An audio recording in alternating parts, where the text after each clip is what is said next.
The Saugerties Stallions find themselves rolling to 6 straight wins this week, but they have a tough test coming up tonight as the Amsterdam Mohawks, who currently find themselves on a 13-game win streak and has had the Stallions number all season long, square off in a PGCBL East Division showdown right here at Cantine Field. Good evening, everyone. Welcome into the solo Ulster Savings broadcast booth here at Cantine Field. I'm John Drager, joined alongside nobody next to me doing the color commentary. Yes, it's just me tonight. I'm going to be doing the broadcasting, but we have a great matchup going into tonight. The top two teams in the East Division, the Amsterdam Mohawks, currently with 13 wins in a row and a 33-4 record, taking on the Saugerties Stallions, who find themselves winning 6 straight, 4 of them against the Glens Falls Dragons, and in three of those games against Glens Falls, 3 of them have been won by the Mercy Rolls. So the Stallions have found themselves on an easier stretch, but they do have one of their toughest opponents coming up tonight in the Amsterdam Mohawks. And why don't we take a look at the defensive structure for the Stallions, brought to you by Nacarado Insurance. Over 50 years, 50 carriers. They've got you covered.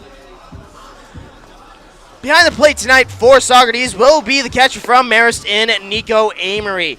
Going off into the infield, Garrett Michelle, attending Virginia Tech. He'll be at that first base bag, and a newcomer at that second base position, and David Shackelford from Arizona. Evan Goforth will stick at shortstop. Brandon Fish will man the hot corner in the outfield. Garrison Berkeley at left field. Easton Bertrand taking over in center. Colin Mackel in right field, and on the mound tonight for your Saugerties Stallions will be Javon Ray from Georgia Southern, and his first start as a Stallion. So far in the year, a 1.22 ERA and a 1-0 record with 11 strikeouts and 4 walks to his name, and he'll be able to face the top of the lineup coming up here for the Stallions. Gage Miller pops that one up into the infield on the very first pitch. Michelle underneath that one, and he'll grab it for out number 1. One pitch, one away. One away here early for the Stallions as Javon Ray making some easy work of the Mohawks thus far, and that'll bring up Ian Petrutz. Petrutz, a familiar face to the Stallions fans across upstate New York, hit that 2-run shot back on July 7th against Brian Booley to take a 2-0 lead. Petrutz fouls that one off for an early 0-1 count. Petrutz, a .272 hitter, 2 home runs on the year, one of them coming against the Stallions, and 8 total RBIs. Ray from the windup fires, swung on, and a ground ball over to third base. Fish picks that up, but can't handle that one. And an infield single here for Ian Petrutz. And now that'll bring up the shortstop in Brett Coker from Middle Tennessee State. Now stepping up to the plate, the shortstop from Middle Tennessee State, number 34, Brett Coker. Brett Coker, the second highest in batting average so far for the Mohawks, and a .374 average. Righty on righty matchup here. A runner on first in Petrutz. Ray fires. Swung on and fouled towards the first base grandstands and out of play. First time tonight that Javon Ray is working from the stretch.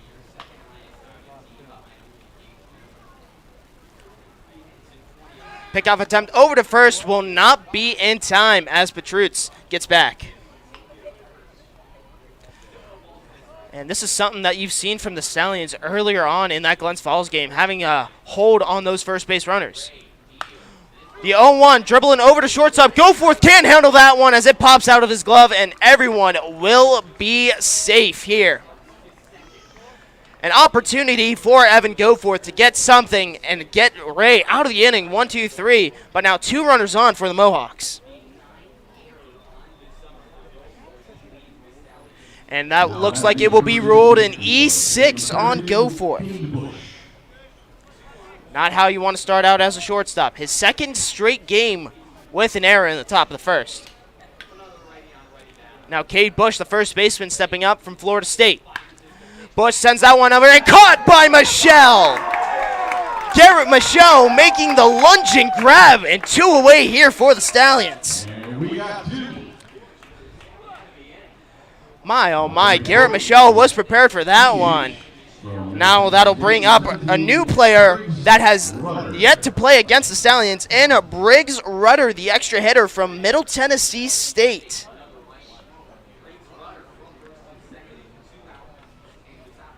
Rudder, a 286 hitter thus far for Amsterdam. Now has a 2-runner on, 2-out situation. We'll take that first pitch low and away for ball number 1.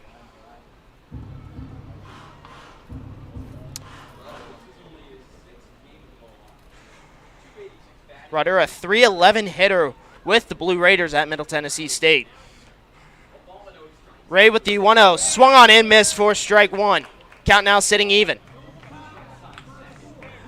Something to note with Michelle. He was taking some very early groundwork at that first base bag from third base coach Adam Cray, and it seems to be paying off early here as he recorded the first 2 outs of the inning.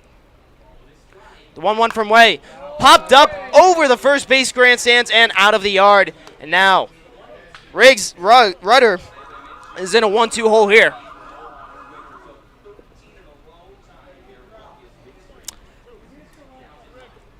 Amsterdam looking to strike first here against the Stallions, while the Saugerties is trying to look for their very first win against Amsterdam. The 1-2 fouled back and hit off the mask of Amory. Everyone will stay put. Mark Black, the catcher tonight for the Mohawks, sitting on deck with his leg pads on, and a little bit of an adjustment earlier as Mark Black was originally the extra header, now turned into the catcher, and Rudder was going to catch tonight before switching over to EH. Ray looking back over to Petrutz. The 1-2, low into the dirt, but a big block right there by Amory. Count now sitting even. Taking a look at Javon Ray at his last appearance, July 13th against the Glens Falls Dragons in 2 innings. Gave up his first 2 runs of the season, one of them earned on 3 hits, while delivering 3 strikeouts and 9 batters faced. The 2-2 fouled off again, and this time it manages to clip Amory, where there was no padding. He's pacing around here, making sure that he'll be okay, but Rudder, in his first at-bat against Saugerties, looking to try to stay alive here against Ray, making his first start of the season. So far in his 4th appearance for Saugerties, a 1.22 ERA, only pitched in 7 1/3 of an inning. We'll now resume action here. Right now looking over, looks back at Petrutz. Fires a 2-2, swung on and missed for strike 3. And the Stallions get out of the jam early on. Amsterdam does not get on the scoreboard early. And now the Stallions have a chance to strike first, heading into the bottom of the first. Don't go anywhere. More action to come from the Ulster Savings broadcast booth.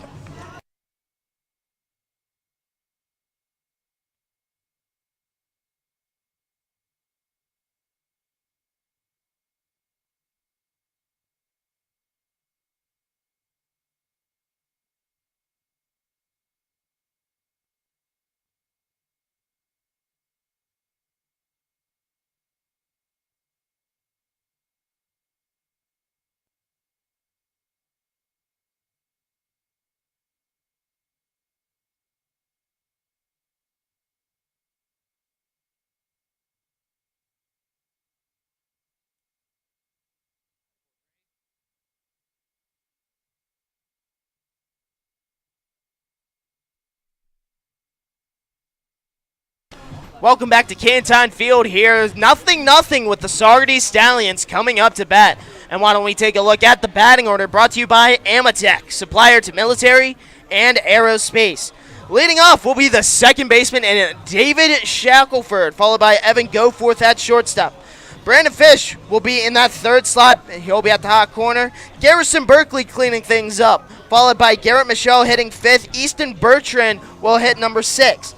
Batting 7th will be Nico Amory, sliding up a few slots in the batting order due to a 9-man batting order. Batting 8th will be Mason Speaker, the designated hitter. And rounding out the lineup will be Colin Mackel. And on the mound for the Amsterdam Mohawks will be one of their biggest aces that the Stallions have yet to face in Aiden Kidd. So far on the year, Kidd 3-0 record, no ERA, a 0.00 ERA. Yes, you heard that right, folks. And 24 and a thirds innings, 40 strikeouts, and 11 walks with 10 hits to his name. And taking a look at the leaderboards in pitching, second on the team in strikeouts behind Luis Misla. And now David Shackelford will step up to the plate for the first time tonight. First pitch from Kidd will go low into the dirt for ball 1, and we're underway here from the bottom of the second. Shackelford batting at the top of the order for not the first time this year as he swings on and misses for strike 1. Count now even. Shackelford managing to register 2 straight hits in 2 games. Both of them against the Glens Falls Dragons. Drove in an RBI as well. He'll send one over to second base. Miller grabbing that one. Throws it on over to first and will register the first out of the bottom of the first. So one away here early for Amsterdam, and now that'll bring up Evan Goforth from Indiana. So far, 3 pitches for Kidd, 1 away. And now Goforth stepping up. First pitch he'll sees will go off speed inside at the knees for a ball. Kidd, the lefty, facing off against a righty here, fires the 1-0, and that'll go down into the zone for strike number 1. Count now sitting even.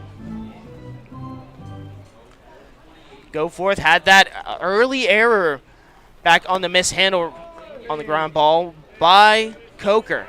Now we'll take that one inside for a 2-1 count.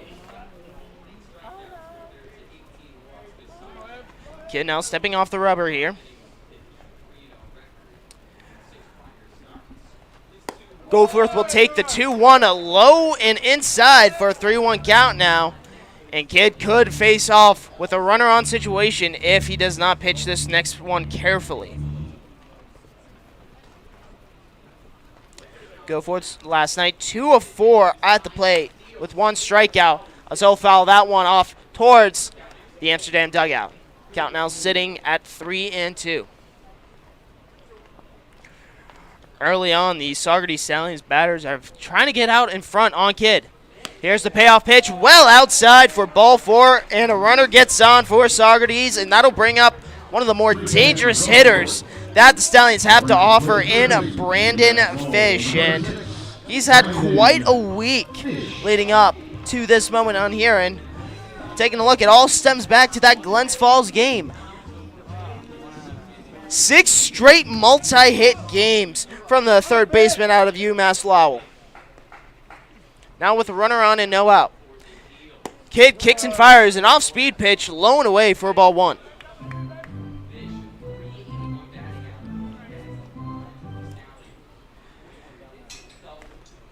Fish registering 3 hits and 5 at-bats last night in that 13-3 win against Glens Falls. He'll take a cut at that one and miss all of it for a 1-1 count. Currently on a 6-game hitting streak, all managing to get multiple hits through that stretch. 2 of them extra bases. Here's the 1-1. Low in the zone for a 2-1 count now. And for Fish, a 380 hitter with 28 RBIs on the year, looking to try to strike first here. And we've seen the power that's come off his bat. Kidd now working from the stretch. Kicks and fires. Low into the zone again. 3-1 count now. And Fish, with how his week has gone, he is in high consideration for the PGCBL Player of the Week in our eyes here at the Ulster Savings broadcast booth. Action going on in the Mohawk bullpen. Here's the 3-1. Swung on and fouled over the press box and out of play for a second straight full count.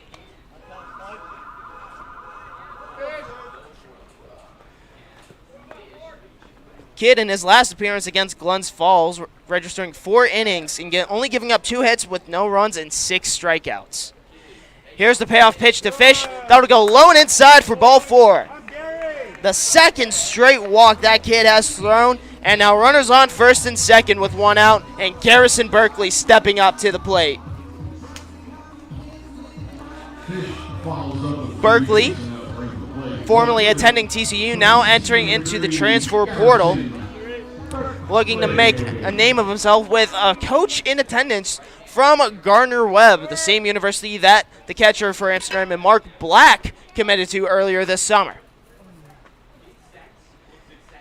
Kidd fires the first pitch to Berkeley, and that'll go inside for ball 1, and now a quick meeting between Black and Kidd as they seem to have a little bit of frustration going on their signals.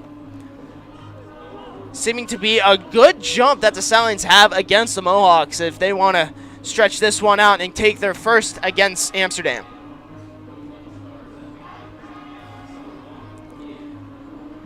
Amsterdam registering a few All-Stars to their squad earlier this year.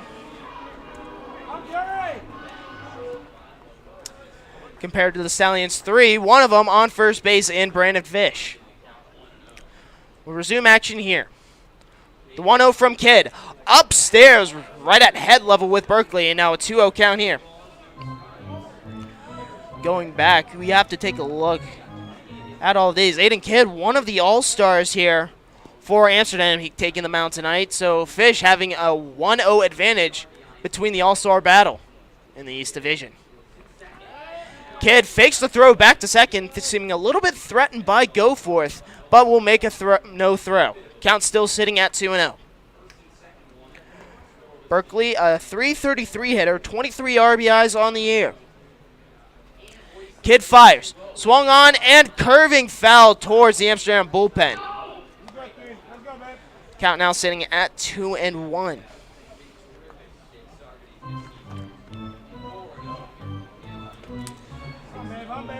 Garrett Michelle sitting on deck here, hoping to have a bases-loaded situation. Berkeley now digging in. Kidd looking back at Goforth at second. He'll deliver. Up and away for a 3-1 count now. Kidd in danger of putting on his 3rd straight Stallion via a walk. And with Garrett Michelle coming up, that could be a fatal move early on. Kidd now looking back, having a 3-1 count. Kicks and fires, swung on and missed. Seemed like it would have been a foul tip right there. Runners will still stay in a 3rd straight full count here. So far, taking a look at Aiden Kidd. Pitch count already creeping up into the 20s with 1 out away. Kidd finally finds something he likes in the sign.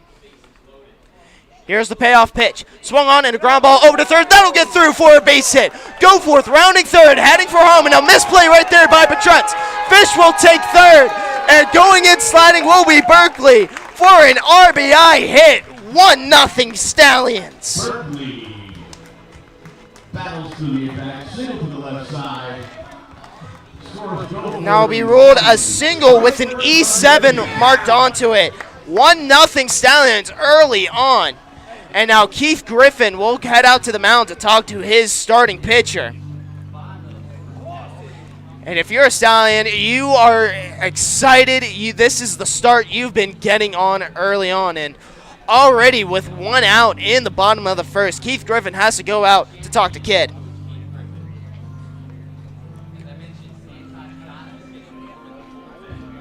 Some action happening in the Amsterdam bullpen. Santosh got him from Brown University, warming up in the bullpen slowly. So we'll see how long Kidd goes in this inning. But regardless, Garrison Berkeley, an RBI single to go up 1-0 against Amsterdam with 1 out. And now 2 runners in scoring position for Garrett Michelle. And Garrett Michelle, so far having himself a nice streak as of late. 2 straight games while registering a hit. He'll take that one low and away for ball number 1.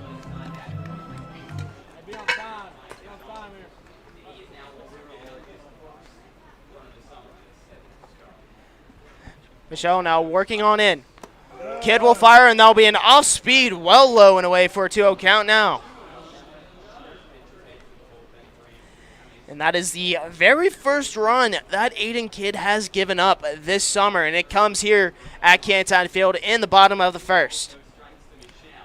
2-0 pitch, swung on and popped up into the middle infield. Underneath that one will be Brett Coker, and he'll make the grab for out number 2. And it's very needed out here if the Mohawks want to come out a little bit less unscathed than they have. It's currently sitting with a 1-0 deficit to the Stallions. 2 runners on. And now Easton Bertrand stepping up for the first time tonight. The Lipscomb transfer looking to do some damage here. Bertrand, his second game since Albany. They'll swing and miss on that one. Low in the zone for strike 1.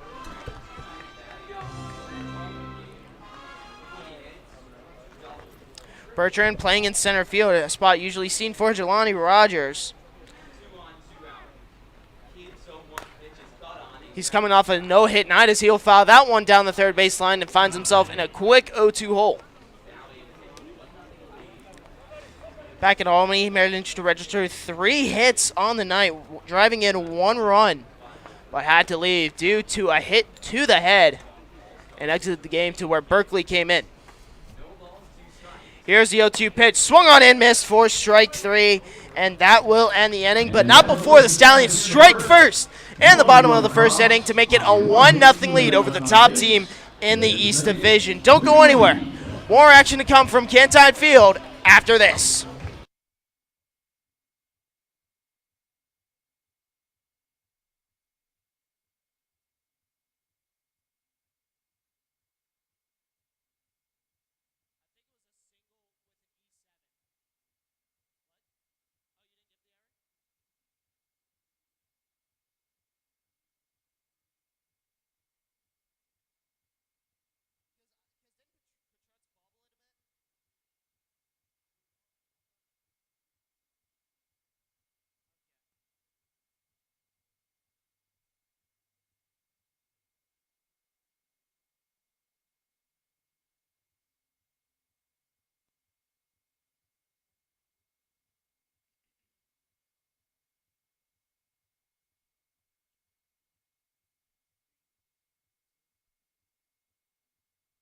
Saugerties Stallion Baseball brought to you by Bob Gehring Septic. Honest, dependable, reliable. If you need it pumped out, call Bob. By Diamond Mills, world-class amenities and refined luxury. Dwyer Contracting, high-quality craftsmanship and a family-owned business. And Ephros Orthodontics, smile provider for your Saugerties Stallions. And it smiles early on here at Canton Field as the Stallions take a 1-0 lead over the Amsterdam Mohawks. And Javon Ray still on the mound for his second inning of work. Stallions managing to score early, all thanks to an RBI single by Garrison Berkeley to score Goforth from second. Stallions managed to leave runners on the corners and proceeded to get retired with their next 2 batters. And now Mark Black stepping up for the first time tonight.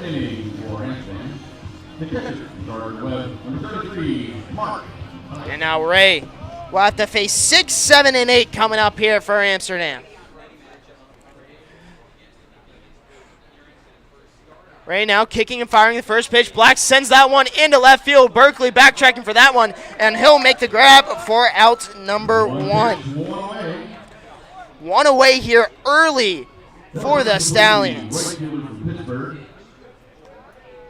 Every Stallion's favorite visitor tonight. And now Josh Overbeek, the right fielder from the University of Pittsburgh, stepping in. A lefty on righty matchup, and he would be deemed the K-man tonight at Canton Field. 2 for 1s if he strikes out for all the fans in attendance. Ray fires, swung on, and a grounder over to shortstop. Goforth grinds out, mishandles it, throw on to first, up high, and into the fence. And we'll see what that will be ruled, if it will be ruled an error or if we'd be ruled a hit. But either way, the K-Man gets on base here with 1 out. Go for a second throw over the head of Garrett Michelle. And now runner on situation here for the Stallions. And it will be ruled no error from Goforth, as it will be ruled an infield single. And now Jacob Hand stepping up to the plate for the first time with a runner on and 1 out. From WPI, righty on lefty matchup here. First pitch, swing and a miss for strike 1.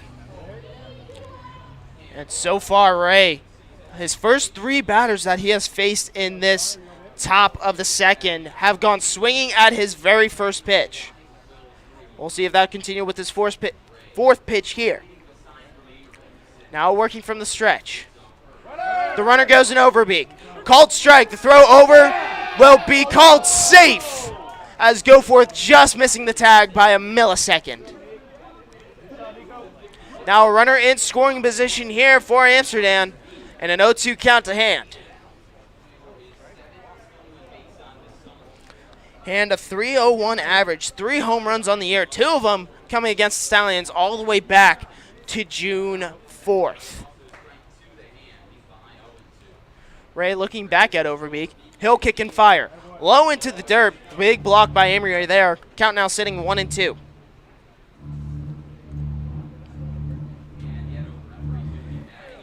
And Ray making his second start this season. 1 for Georgia Southern and his first for Stallion. And that off speed just missing on the outside edge for a 2-2 count now. And you could hear it from the Stallion dugout.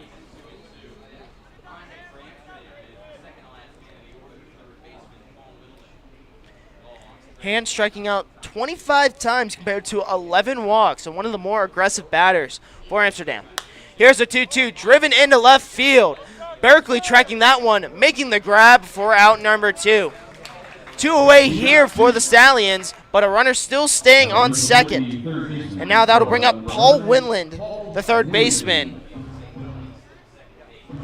And we've managed to see Winland as of late in July, managing to come all the way from Florida State Southwestern. They'll now step in with a 2 out and runner on situation. Righty on lefty will be called strike, lone away, catching that corner. Ray, pitch count slowly up into the 20s, currently sitting at 21 right now. The 0-1 goes into the dirt, but Amory corralling that one to prevent Overbeek from trying to chase that third base bag.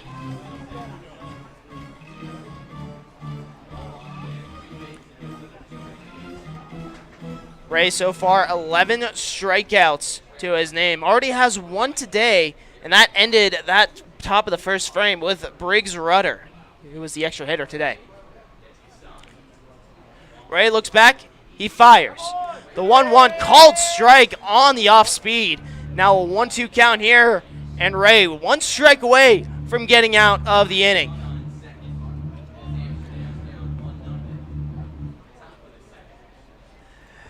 Infield playing relatively back on the outfield grass. Here's the 1-2. Check swing did not go around, says the field umpire. Count now sitting even at 2. So far, 1-0 score here from Kansine. Stallions leading the Amsterdam Mohawks. Ray now sitting on it. Looking back. He'll kick and fire the 2-2. Ground ball down the third base line, but rolling foul towards Keith Griffin at third base.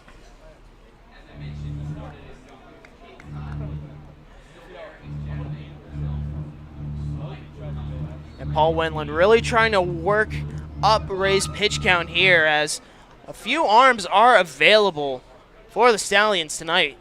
We'll see what they pick and choose against the top team in the East. 2-2, chopped foul once again, this time down towards the first base stands. So far, this will be the 7th pitch in this at-bat to Winland. Frankie Marinelli, the designated hitter for Amsterdam, on deck here. And that's the bottom of the order for the Mohawks. Here's the 2-2. Bounced into the dirt again, and Winland has worked the count full. Winland, 7 walks on the year compared to 11 strikeouts and 20 at-bats. Relatively young PGCBL season here for the third baseman. Slow clap starting here in the VIP section at Cantine. The 3-2 fouled down the first base line. Count remaining the same, and we'll do it all over again. Relatively cloudy day here at Cantine Field. Not too many storms to worry about. The Stallions having the day off tomorrow as a slow clap start again. Winland calling time here. Ray stepping off the rubber for a bit, but get himself reset here. Winland now setting up. Ray in the stretch. Here's the 3-2. Down Main Street and called strike 3.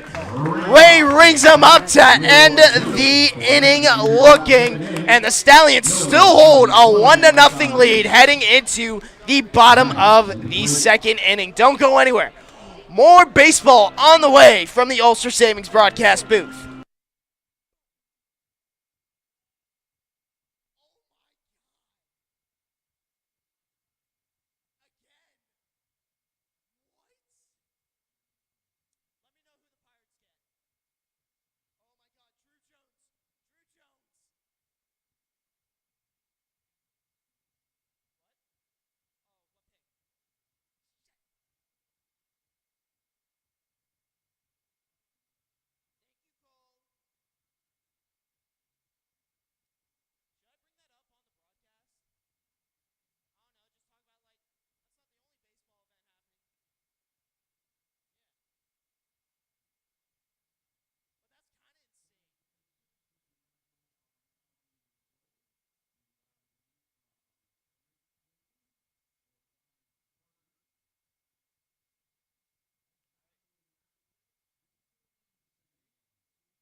Welcome back to Cantine Field here. The Saugerties Stallions still leading 1-0 heading into the bottom of the second.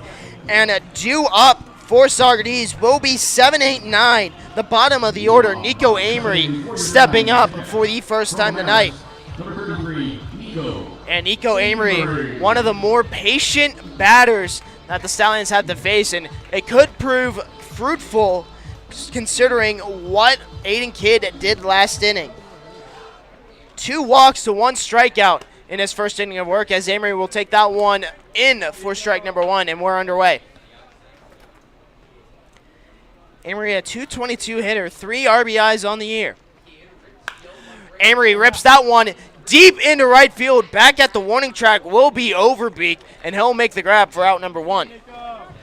A very opportunistic hit right there from the catcher, but one away here for Amsterdam. And now Mason Speaker, the designated hitter, will step up to the plate tonight.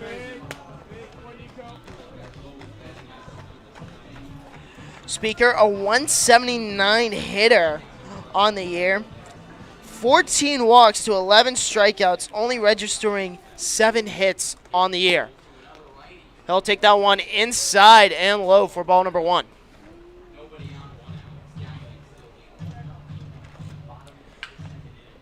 Speaker, as of late, has managed to create some contact with the ball, so he'll take that one upstairs. Managing to drive in the go-ahead run against the Oneonta Outlaws earlier this week. And that run was one of 2 runs to put the Stallions ahead in that 5-3 win against the Outlaws. Pitch will go upstairs for a quick 3-0 count now. Kidd in danger of throwing walk number 3 on the day. Speaker will take that one inside for strike number 1. And he was taking that one all the way with a 3-0 count.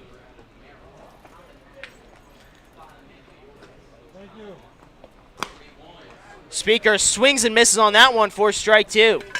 And now finds himself in a full count situation. Colin Mackle due up next after Speaker. That will be a question of whether Speaker gets on first or will be sitting in the dugout. From the windup, Kid kicks and fires, swung on and missed, and it seems like it will be fouled straight back into the face mask of Mark Black. So now Mason Speaker staying alive in this at-bat here. Pitch count number 7 on the way from Aiden Kidd. Working quickly here, the payoff pitch. Upstairs for ball 4, and now 1 out, 1 runner on for Colin Mackle. Speaker will take his free pass. And now Colin Mackle stepping up from Marist University. Hitting .213 on the year. And this is the 4th straight game that Mason Speaker has reached on base. First pitch swinging goes Mackle for strike number 1.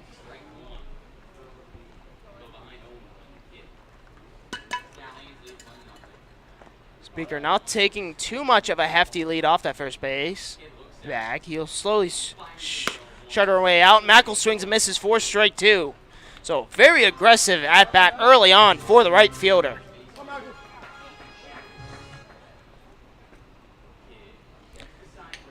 Mackle registering a hit last night against the Glens Falls Dragons. Mackle will take that one low and away for a 1-2 count now. Second baseman Gage Miller of Amsterdam playing relatively closely to that bag and hopes for a double play ball hit from Mackle. Kidd with the 1-2 pitch. Popped up into the infield. Underneath that one will be Winland. Trying to track it. He'll make the grab for out number 2. Speaker retreating back to first base. And now 2 away for the Mohawks. And that'll bring us to the top of the order with David Shackelford coming up. Last time up, grounded into the second baseman. And you hear our PA announcer, Rob Vanderbeck, softly saying David Shackelford's name to the tune of 7 Summers by Morgan Wallen. And Shackelford will take that one in for strike number 1. Something for Shackelford. This is a relatively new position for him today, as he will be manning that second base bag for the first time this season. You usually see him over in the outfield, as the pickoff attempt from Kidd was low to Cade Bush. Speaker getting back safely.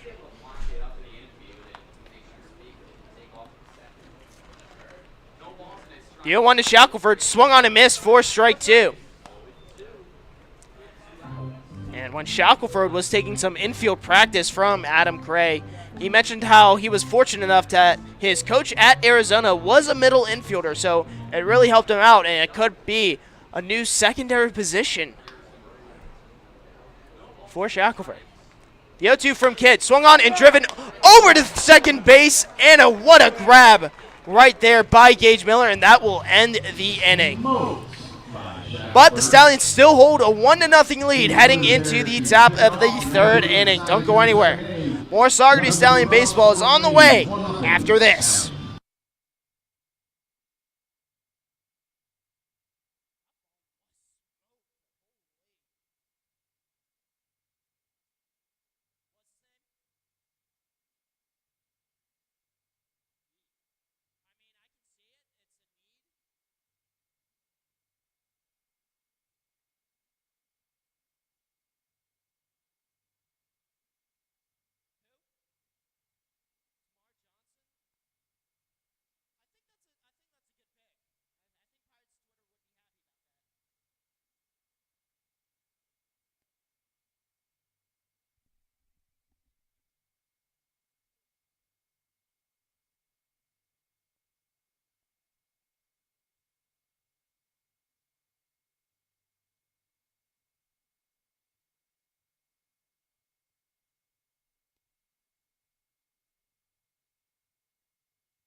Saugerties Stallion Baseball brought to you by Emerson Spa, a hidden treasure in the Catskills, and by Medview Incorporated. independent medical review, world-class results, and local connections.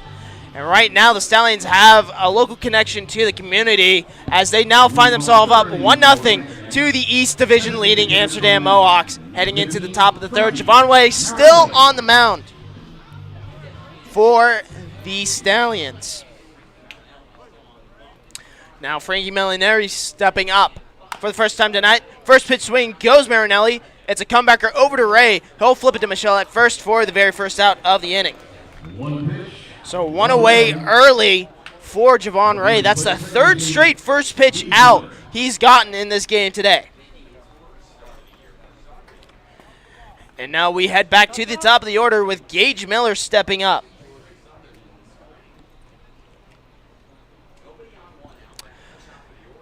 Gage Miller last time up managed to fly out to the first baseman and Michelle. He'll take that off-speed pitch from Way for strike one.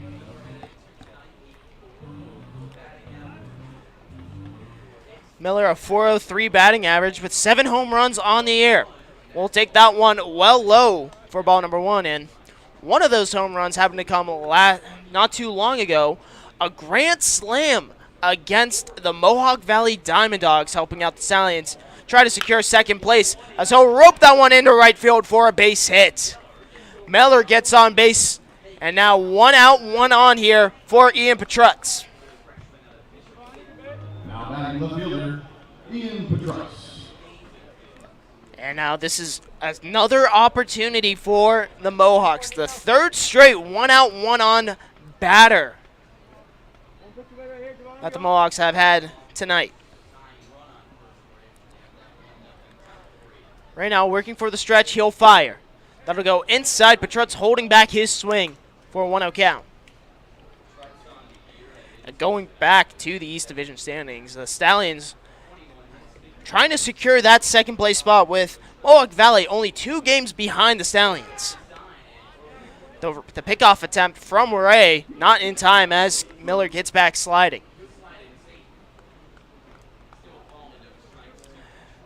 Count still remaining at 1-0 to Petrutz. Here's the 1-0. That'll go inside for strike number 1. Count now even.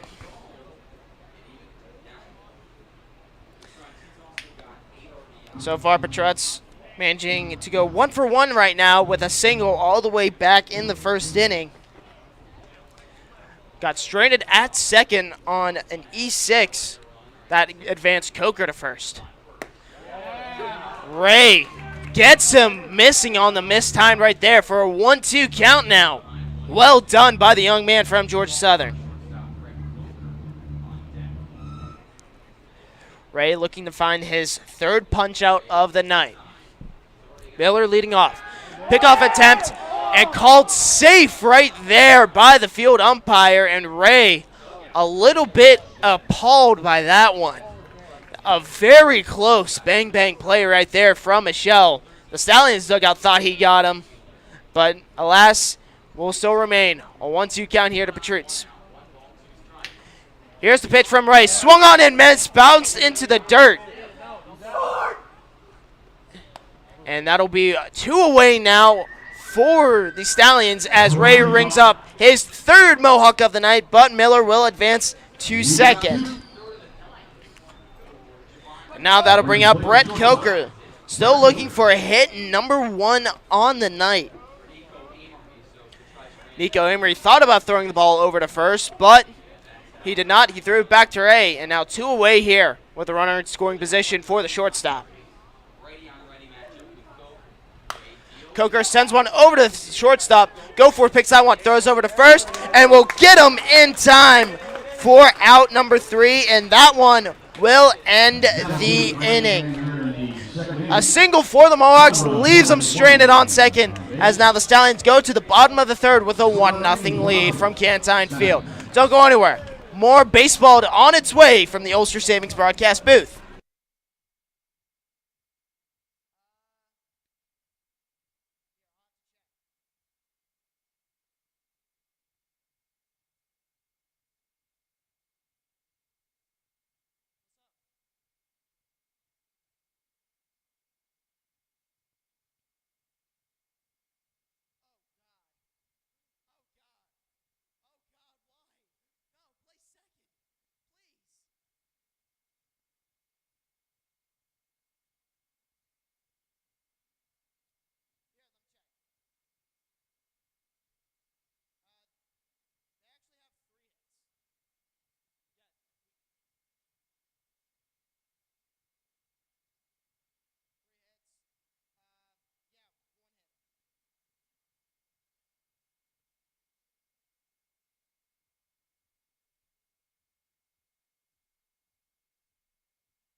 Welcome back to Canton Field here. The Saugerties Stallions leading 1-0 to the Amsterdam Mohawks. John Drager here on the call, flying solo today from the Ulster Savings broadcast booth as Cal McMullen still recovering, and we do wish him the best. And now 2-3-4 due up for the Stallions. Evan Goforth leading off. He'll foul that one right above the Amsterdam dugout. Count's now 0-1 for Aiden Kidd, back on the mound for his third inning of work. The 0-1 well inside at the knees for a 1-1 count. And ever since that mound meeting between Griffin and Kidd, he's been firing on all cylinders, except for that pitch that goes well over the head of Mark Black. Count now sitting 2-1. A little bit of action going on in the Stallion bullpen. We'll see how long Ray goes. Swing and a miss from Goforth for strike two. Count now sitting at 2-2. Goforth managing to get on back in the verse via the walk, came all the way around to score via a Garrison Berkeley RBI single. The shortstop will take that one outside for a full count. This is not the first time he's had a full count against Kidd. Here's the payoff pitch from Kidd. Swung on and driven into right field. Overbeek tracking that one underneath and making the grab for out number one. Now that'll bring up Brandon Fish from UMass Lowell. Fish, one of the all-stars for the Stallions, one of three, with the other two being pitchers. The only infielder for the Stallions to be recognized as a mid-season PGCBL East All-Star. Swing and a miss for strike number one goes Fish. And Fish had a very great night at the plate against Glens Falls, managing to go 3 hits and 5 at-bats. He'll take that one upstairs for a 1-1 count. And PA Rob Vanderbeck constantly said that it's one hot fish, and we couldn't agree more here from the booth. Take that one inside and upstairs for a 1-2 count.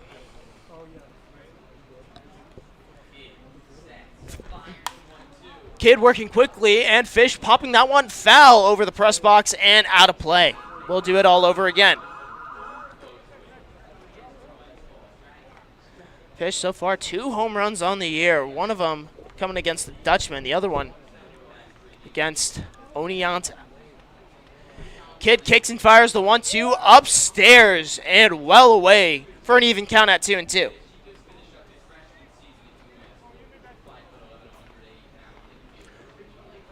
Looking for hit number one on the night. 2-2 popped up again, this time over the third base grandstands and out of play. So we got to make sure all those cars out there hit by Brandon Fish, the lefty, will be covered by the team's insurance. Here's the 2-2. Swung on and missed. Got him on the breaking pitch for strike three. 2 down now for the Stallions, and that'll bring up Garrison Berkeley, who managed to drive in the game's only run thus far. Garrison Berkeley. Stallions so far only have 1 hit on the night, and that came from the bat of Garrison Berkeley.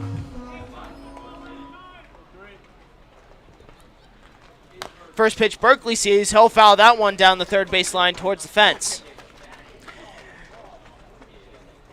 And a group of Stallions rushing to get that ball, as ball chase boy Pickles will not be in attendance tonight due to all-star practice, as Berkeley will take that one outside for an 0-2 count now.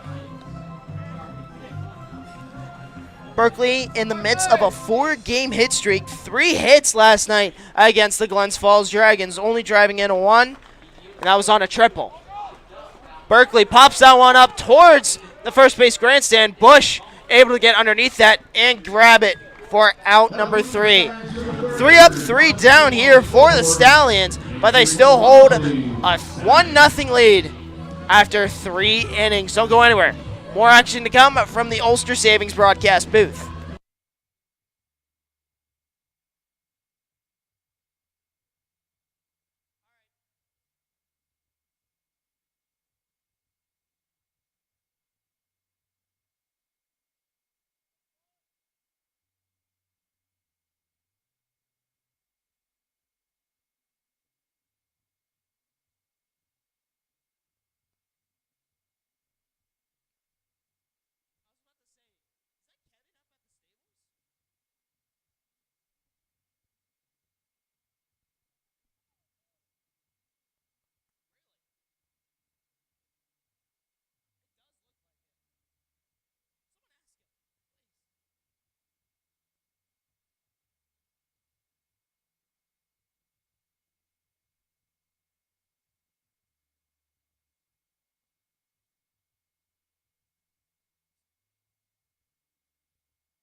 Saugerties Stallion Baseball brought to you by J. Mullen & Sons Construction, Hudson Valley's trusted contractor for over 25 years, and by IXL Health and Fitness Club, keeping the Stallions and myself fit all season long.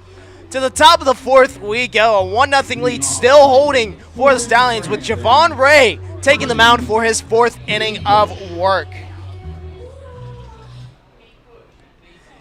So far, Ray in his 3 innings only allowing 3 hits with 3 strikeouts. Azul faced Cade Bush for the second time tonight. He'll put that one in the dirt for a 1-0 count. Quickly working his Ray. He'll put that one low again for a 2-0 count now.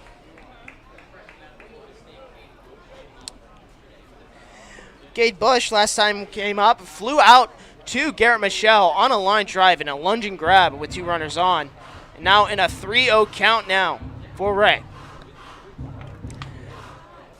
Action starting to happen in the Stallion bullpen as Bryce Reimer is warming up. Bush will take that one down the pipe for strike number 1. Count now sitting at 3-1. Reimer slowly playing catch with JP Ty, who has the night off, as Bush fouls that one off his leg, and now the count is worked full. Bush, a .294 hitter with 20 RBIs on the year, looking to try to get on base to lead things off for the Mohawks for the first time tonight. The 3-2 curving foul heading into the batting cage area and out of the stadium. Jaws music slowly stepping in. Ray from the windup.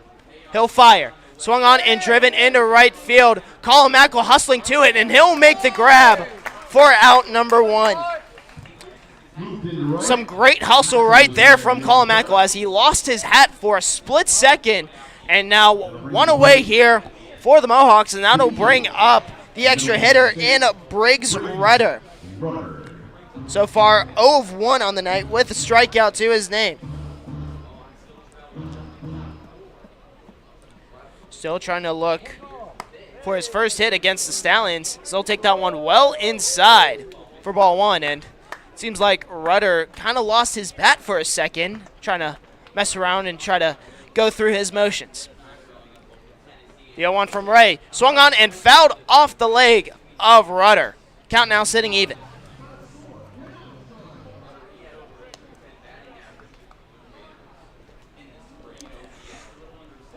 Rudder, so far in 21 at-bats on the year, only 6 hits with 4 strikeouts and no walks on the year.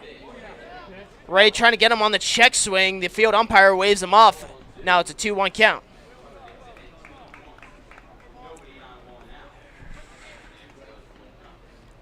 Rudder now digging on in. Righty on righty matchup. The 2-1. Swung on and missed for strike 2. Well low into the zone. Count now sitting at 2-2.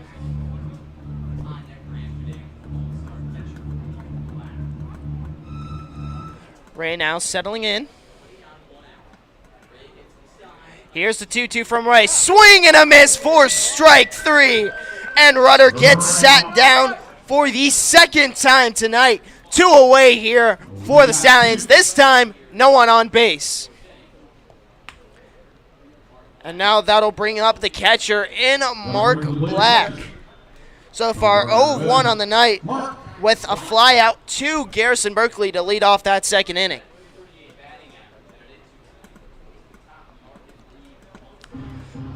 Ray now with his 4th strikeout on the night. 3 of them swinging, 1 looking. That belongs to Paul Winland. First pitch to Black will be called strike right down the middle.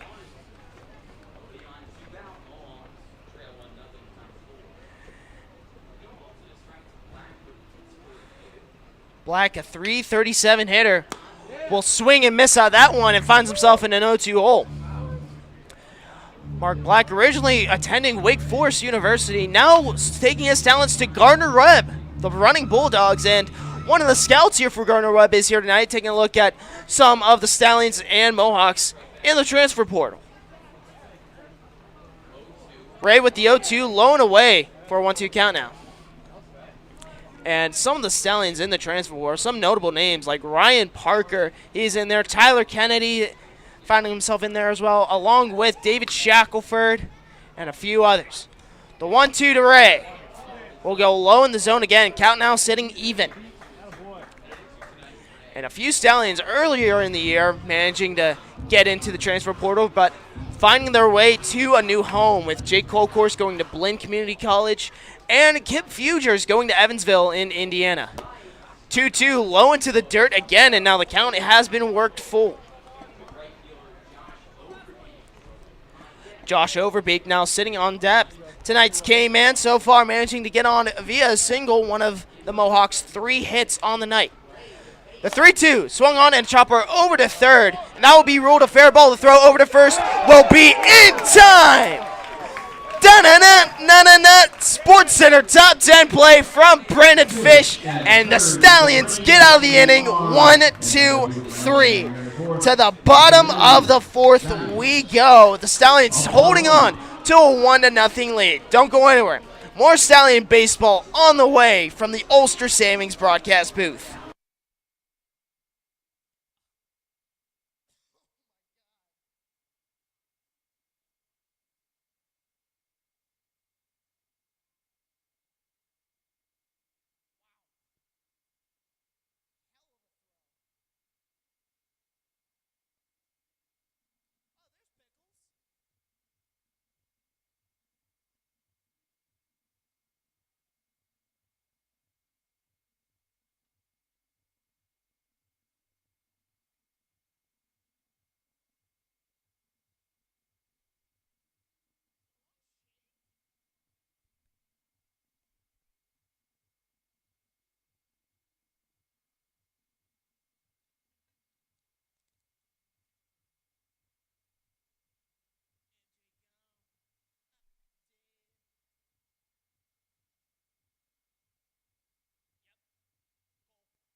Saugerties Stallion Baseball brought to you by Main Street Restaurant, voted best Mexican restaurant in the Hudson Valley.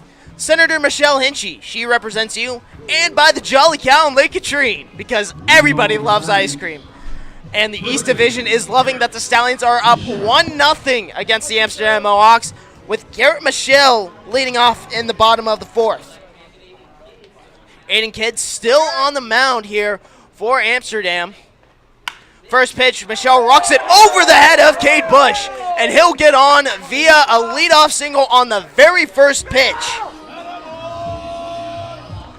A high bounce well over the head of a low position Bush, and now a runner on and no outs for Easton Bertrand, who recently has called Lipscomb his new home after a couple years at the University of Minnesota. The former Golden Gopher now stepping up with a runner on and no outs.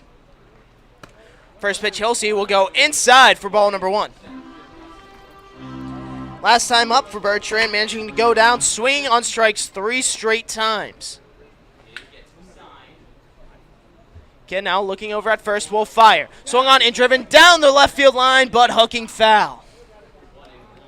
Count now sitting at 1-1, and me and the boys up at the Ulster Savings broadcast booth, we've been talking about how hard of a ball that comes off the bat of Easton Bertrand. A very heavy swing, and that could lead to some vital extra bases. The 1-1 fouled back over the Amsterdam dugout and out of play. Count now at 1-2. Nico Amory sitting on deck here.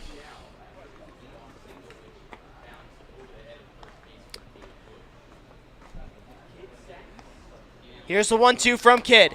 Inside. Bertrand had to move out of the way of that one. Count now even at 2. Bertrand, a .290 hitter thus this year. 16 RBIs to now 16 strikeouts. Here's the 2-2. Upstairs for strike 3. Bertrand taking a whack at that one. And now one away here for the Stallions, and that'll bring up Nico Amory, the catcher from Marist.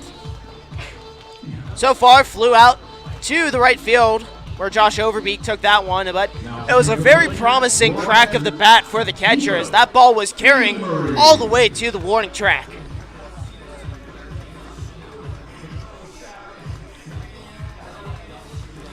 And now the Stallions registering their second hit of the night against Amsterdam. Kid looking over, he'll fire. That'll go well inside of Amory for a 1-0 count.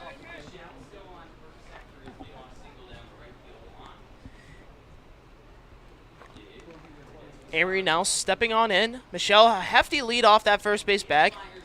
Here's the 1-0, swing and a miss for strike number 1. And last time that these two teams played, the Stallions only registering 5 hits on no runs back at Shuttleworth Park. This time, 2 hits, 1 run. So a different ball game here for the Stallions. 1-1 popped up into first base foul territory. Bush trying to track that underneath, and he'll lose sight of that one, and it will fall to the ground. Nico Amory getting another life here at bat, but with a 1-2 count. So far, Amory 10 hits on the year in 45 at bats, a .222 hitter. Only 3 RBIs on the year with a team leading 21 walks. TJ Adams not too far behind him with 20 walks on the year, but Adams not in the lineup tonight. The 1-2 swung it on and missed for strike 3. So 2 strikeouts here and 2 outs for Aiden Kidd, and now that'll bring up Mason Speaker. Looking to try to get another runner on here for the Stallions. So far, 0 for 0 on the night. Managed to get on back in the second inning via the walk. One of Kidd's 3 walk victims. First pitch Speaker sees will be blazing by him for strike number 1. So far, Kidd 4 strikeouts on the night, trying to stay on par with Javon Ray, his counterpart for the Stallions. The 0-1 off speed messed up Speaker's timing here, and now a quick 0-2 hole to the TCU designated hitter. Miller playing relatively close to the second base bag in hopes of a double play. Bush sitting on first base, trying to hold onto the leash of Michelle. The 0-2 well inside, and Kidd falling off the mound on that one, losing his hat in the process. Count now sitting at 1-2.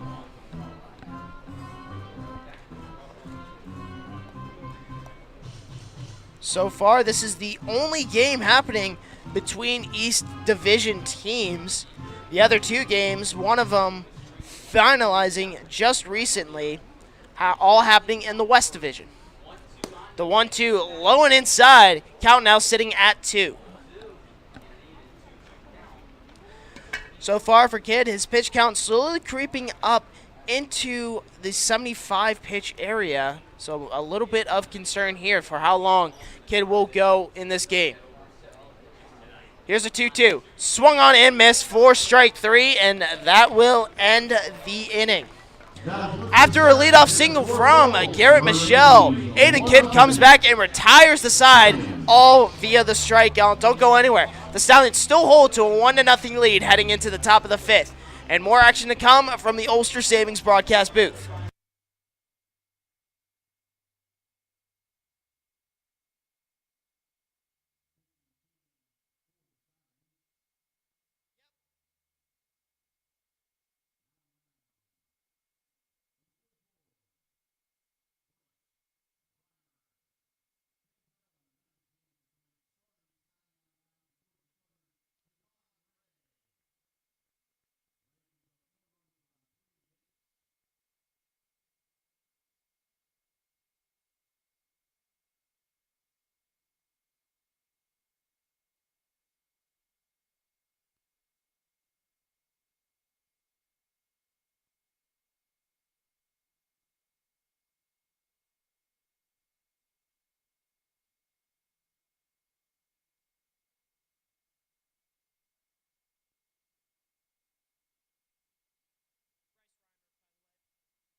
Hell's Bells rings around the PA system of Cantine Field, and that can only mean one thing. The Stallions making the call into the Dallas Hot Wieners bullpen, and bringing the sauce out of it will be the Bucknell lefty in Bryce Reimer. And taking a look at Reimer so far, a 2-0 record with a 3.69 ERA. And in 24 and a third innings pitched, 17 strikeouts, 12 walks, and 17 hits. He'll have to go up against 7, 8, and 9 with the K-Man and Josh Overbeek stepping up for the second time tonight.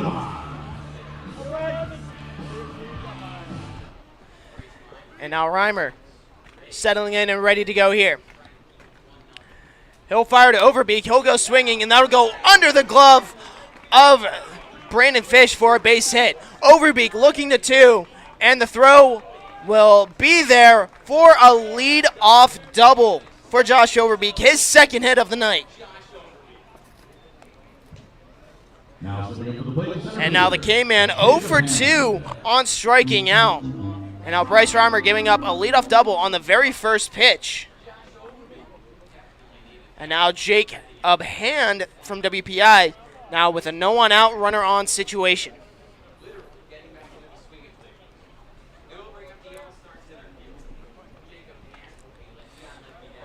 Hand, not the first time he's battled with a runner on. Flew out to the left fielder in Berkeley last time up. First pitch bunt goes, and it will roll foul down the third base line. Now taking a look at the final stat line for Javon Ray of Georgia Southern. In 4 innings, gave up 3 hits with no earned runs to his name and 4 strikeouts on the night. A very productive day for the new man in the starting rotation. Lefty on lefty action here, and an 0-1 count to Hand. Reimer kicks and fires. Off-speed breaking ball in there for strike 2. And an 0-2 hole here for the number 8 hitter. And a 301 hitter, trying to with 19 RBIs on the year, trying to drive in RBI 20. He looks back at second. Here's the 0-2. Check swing. Did he go around? No, he didn't. Called ball, and it's a 1-2 count now.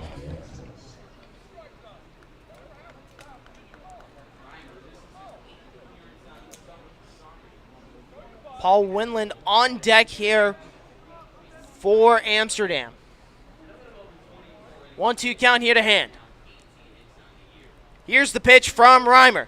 Swung on and missed for strike 3. And Hand gets sat down for out number 1. The 5th strikeout for the Stallions tonight.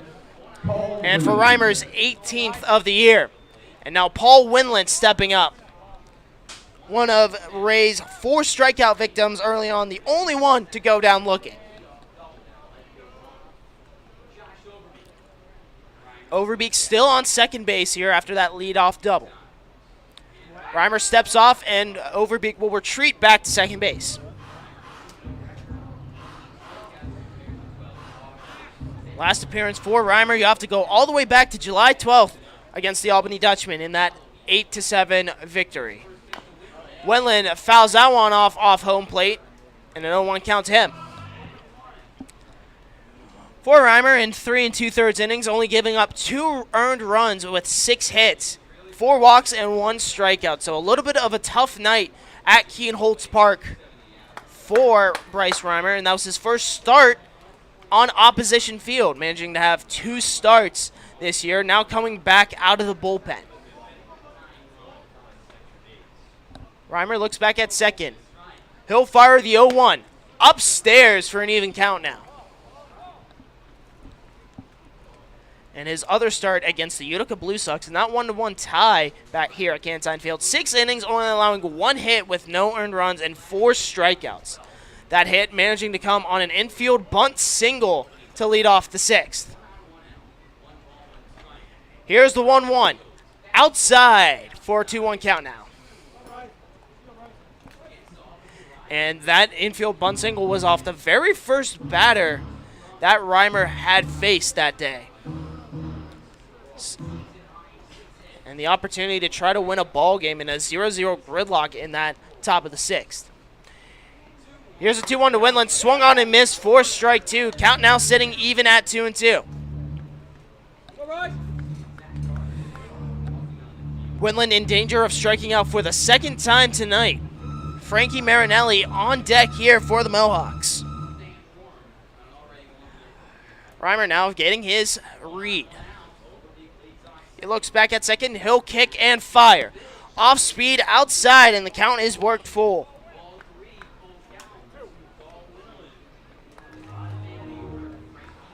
Winland will step out of the box for a brief moment to try to readjust himself.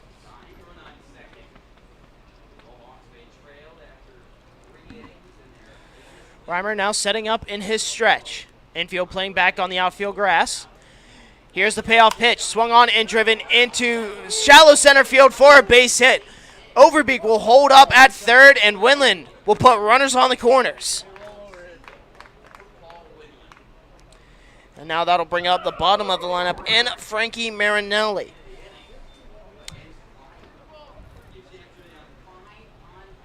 Runners on the corners here.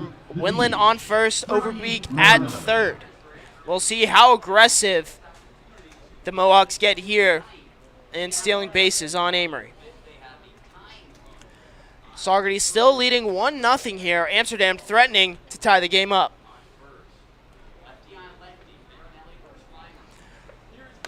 Reimer sends that one up near the press box, but over the top shelter. Quick 0-1 count here.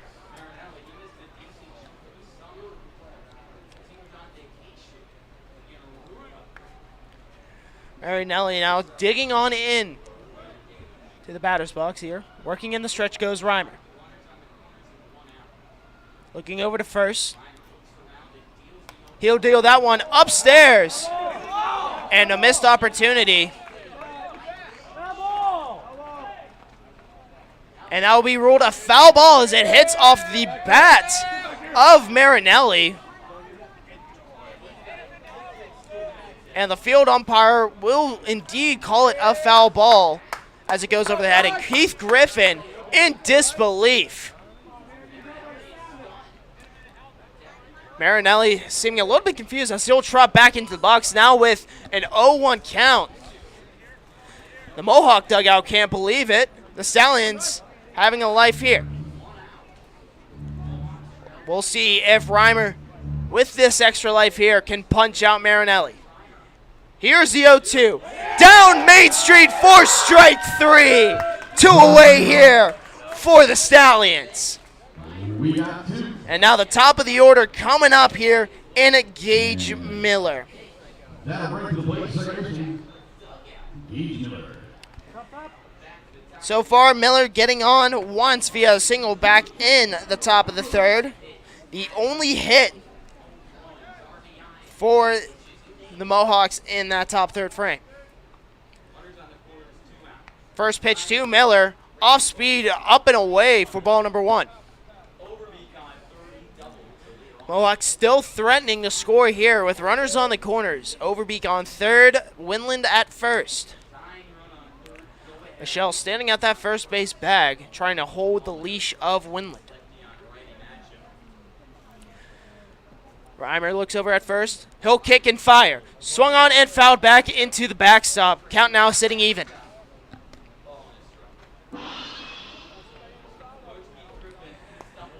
The most runs allowed by Reimer so far this season. 4. That came against the first meeting against the Albany Dutchmen in that 13-10 loss. Ever since, managing to go 3 scoreless outings.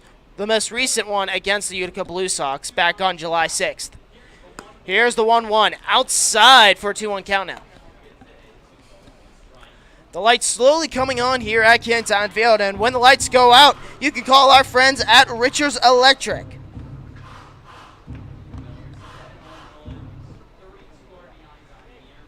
Two-one count now to the leadoff man in Gage Miller of the batting order.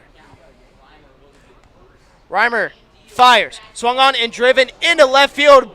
Berkeley going back on that one, and it'll drop in. 1 run will score in Overbeek. Winland will stay at third. And an RBI double here for Gage Miller. Double to left field, and we are tied. And the game is now tied at 1-1. And that'll bring up Ian Petrutz. That'll bring to the plate left fielder Ian Petrutz. And now Gage Miller with his 33rd RBI on the year, one behind the team leader in Zach Gardner, who has the day off today. Bryce Reimer giving up the Stallions' first run to Amsterdam. Off speed to Petrutz, gets in there for strike number 1. Game now tied at 1-1 in the top of the 5th. Stallions looking to try to hold the runners in scoring position.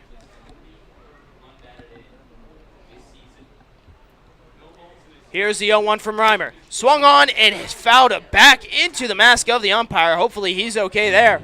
And now a quick 0-2 hole here for Petrutz.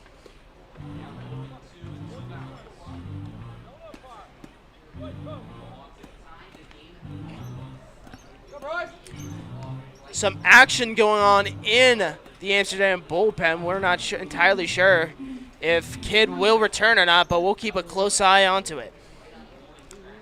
0-2 hole here to Petrutz. Reimer looking to get out of the runners in scoring position jam. Here's the 0-2. Low and away for ball number 1.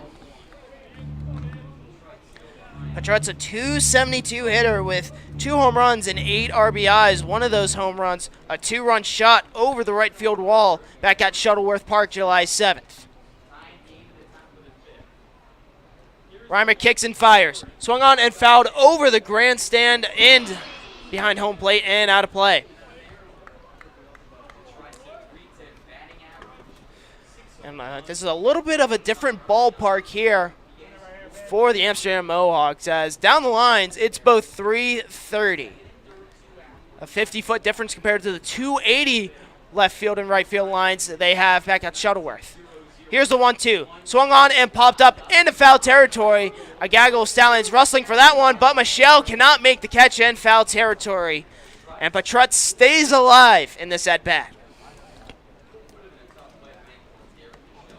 Michelle hustling over, trying to make the catch over the shoulder, but seeming to just miss out on it by a couple of inches, losing his hat in the process. Shackelford and Mackel hustling over to try to get there. Counting is still sitting at 1-2 with 2 outs here and the top of the 5th. Amsterdam scoring on an RBI double from Gage Miller, his 33rd of the year. Reimer settles in. Here's the 1-2. Swung on and popped up into shallow right center field. That'll go down for a base hit. 1 run will score. The throw to home will not be in time, and it will be a 2 RBI single for Ian Petrutz. It's now 3-1 Mohawks. Luke singling to right center, drives in 2 more. Amsterdam regains the lead here, 3-1 in the top of the 5th, putting up a 3 spot in Reimer's first inning of work. The Mohawks' first lead of the night, and that'll bring up the shortstop in Brett Coker. Righty on lefty matchup here for Reimer. First pitch, Coker pops that one up foul and out of play.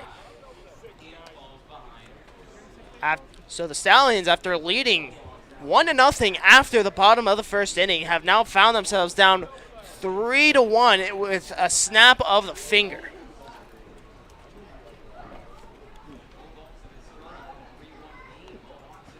Reimer looks back over to first repeatedly. The runner goes outside. Emery making the throw over, and that'll hit off the body of Petrutz, and he'll go in safely for a steal.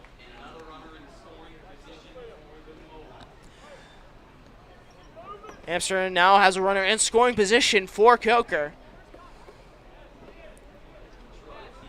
A 300-plus hitter for Amsterdam this season. Reimer now looking back. He'll kick and fire the 1-1. Outside for a 2-1 count now.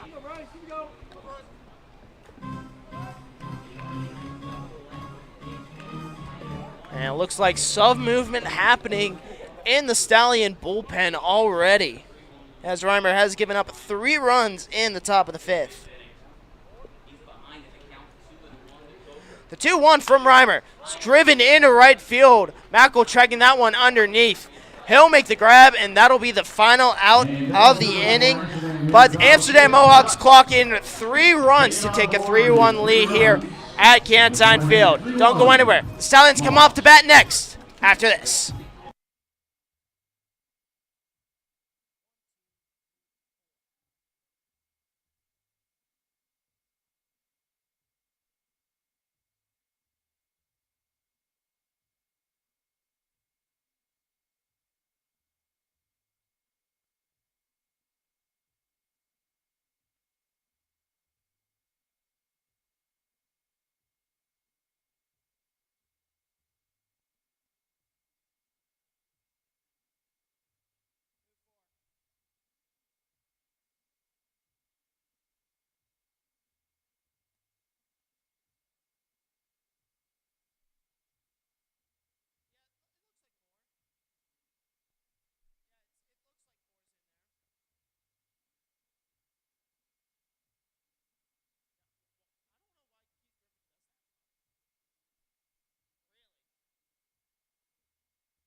Welcome back to Canton Field here. The Saugerties Stallions now find themselves down 3-1 to the Amsterdam Mohawks, with the bottom of the lineup coming up and Colin Mackel, the right fielder. Take that first pitch for strike 1. Mackel so far 0-1 in the night, flew out to the third baseman on an infield pop out. He'll swing and miss on that one for strike 2. A quick 0-2 hole here for Aiden Kidd, who is now in his 5th inning of work. After giving up the lone run that the Stallions have in the bottom of the first, he's gone 3 straight scoreless innings, as Mackel will foul that one back. Count remaining the same.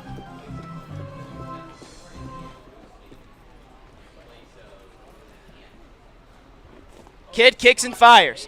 And a called strike 3 on the inside edge, and Mackel goes down looking for the first out. The 4th straight strikeout that Aiden Kidd has thrown.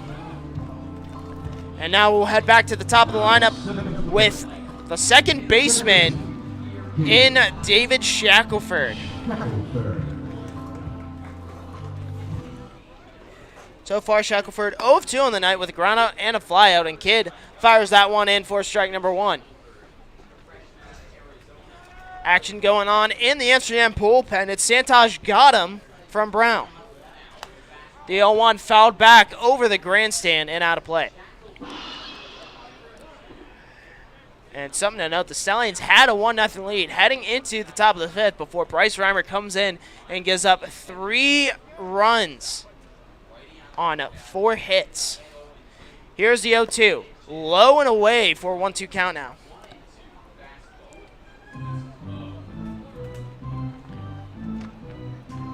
And the Stallions seeming a little bit undermanned today due to a little bit of a stomach bug going around.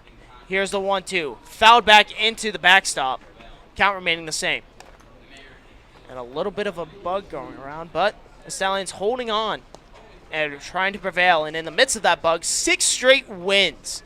So overcoming the circumstances are the Stallions.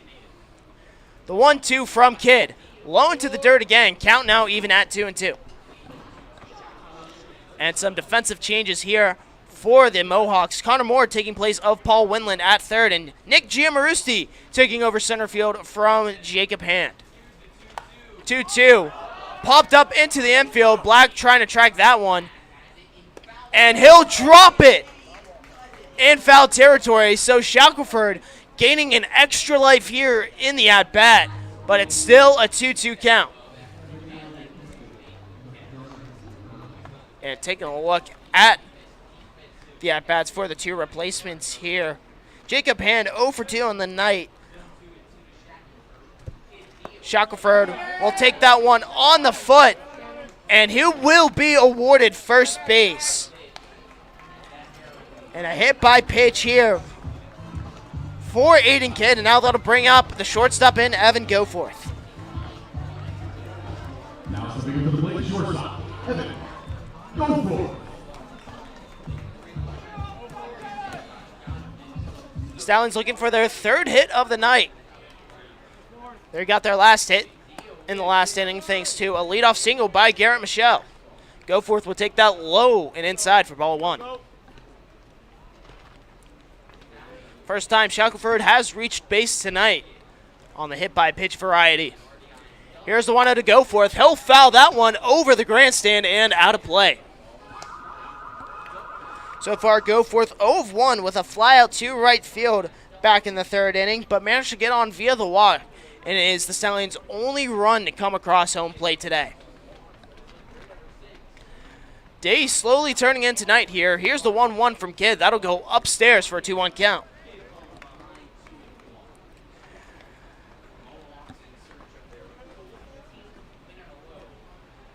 A few Stallions looking on over. Brandon Fish on deck here. The 2-1. Low and inside for a 3-1 count now.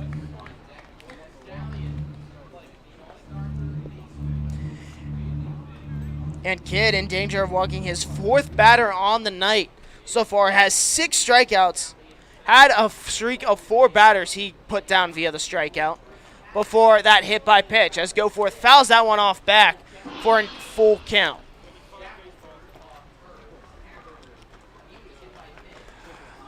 And we see in the Amsterdam bullpen, got him really working on his pitches here. So we'll see how long Aiden Kidd goes in this game.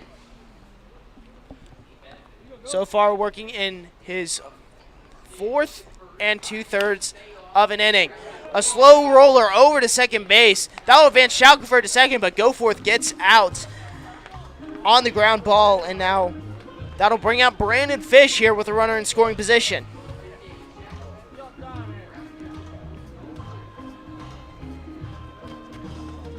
The third baseman. So far, Brandon Fish still looking for a hit. Number 1 on the night.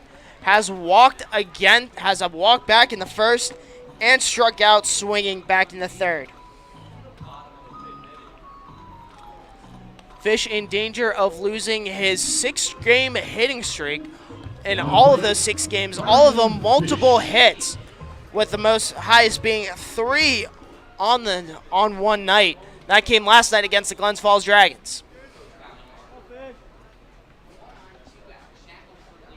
Shackelford on second. Kidd looks back.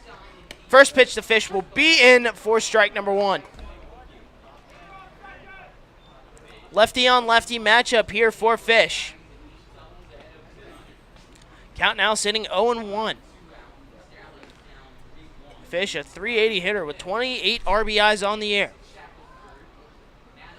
The 0-1 to Fish will be driven over the head of Miller for a base hit. Shackelford rounding third, heading to the home. The throw will not be in time, as it's an RBI single for Brandon Fish. 3-2. The Stallions now find themselves.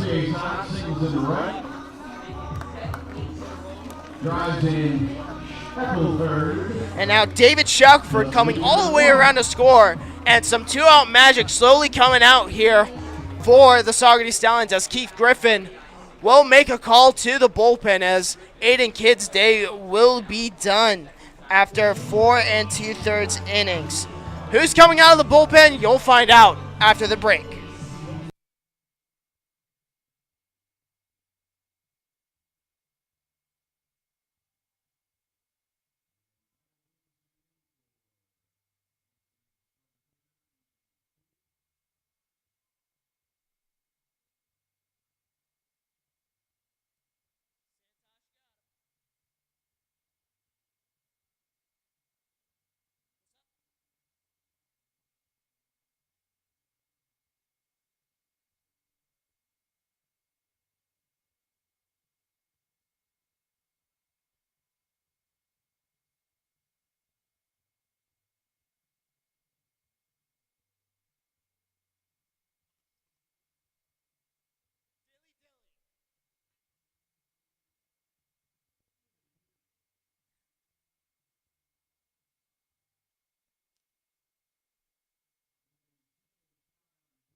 the Amsterdam Mohawks make the call to the bullpen after Aiden Kidd's day is done. After 4 2/3 innings, enter Santosh Gautam from Brown University in Ivy League.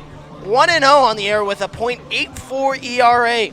21 1/3 innings, managed to strike out 25 batters with 5 walks and 12 hits. Had one of his longest outings of the year not too long ago on July 13th against the Albany Dutchmen. Gave up no runs, only allowing 1 hit, and managed to get the save on the day with 3 strikeouts and a walk. And he's looking to try to keep the Stallions off the board just so longer in this 3-2 ball game. And the first batter he'll face is Garrison Merkley, who has that RBI single all the way back in the bottom of the first inning. Now the plate, Garrison Berkeley. And Brandon Fish is currently sitting on first base with a hefty lead after giving up an RBI single to score David Shackelford from second. First pitch from Gautam will be ripped foul down the third base line.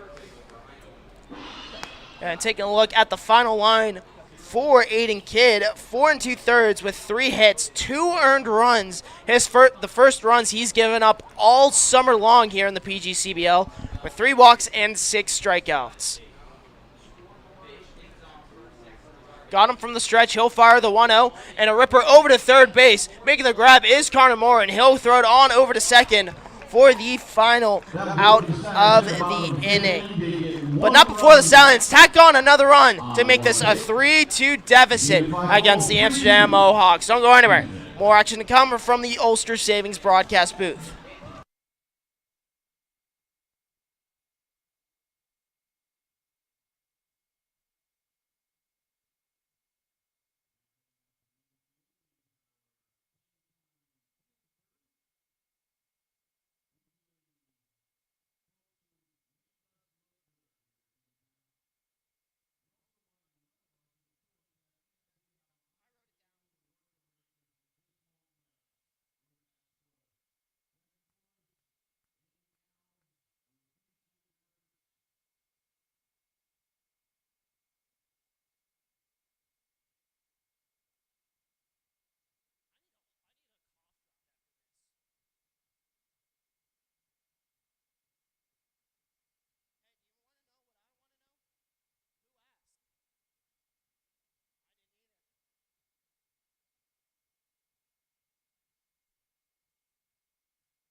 Welcome back to Canton Field here, a 3-2 ball game.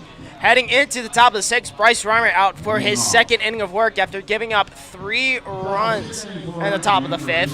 And he'll due up for the Mohawks will be 4, 5, and 6. Cade Bush leading off.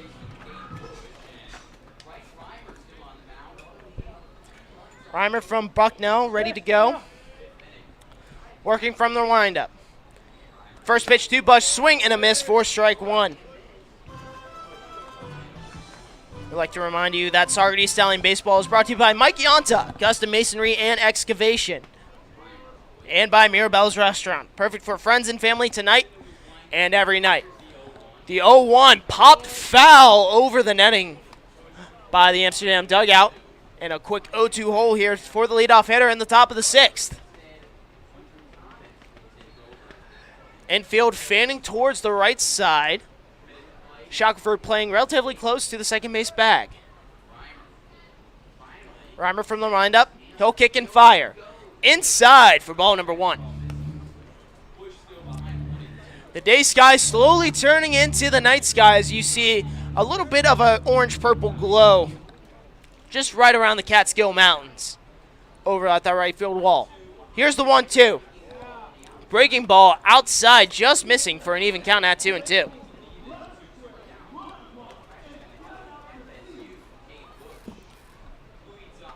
Got a few new faces here in the Amsterdam lineup. Here's the 2-2. Chopped over to third base. Fish grabbing that one. He'll shuffle over, make the throw over to first for the first out of the inning.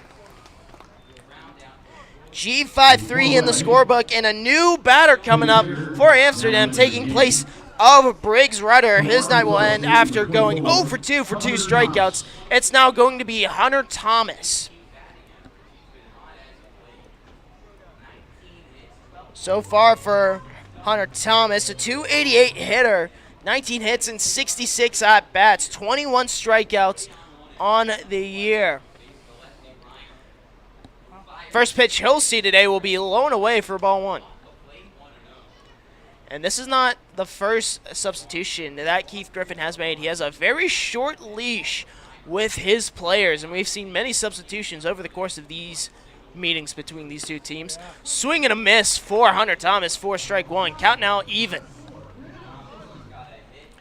This is the third change that Griffin has made in the lineup today. Gia Marusti taking over for Hand, and Paul Winland sitting out for Connor Moore. The 1-1 goes inside and low for a 2-1 count now.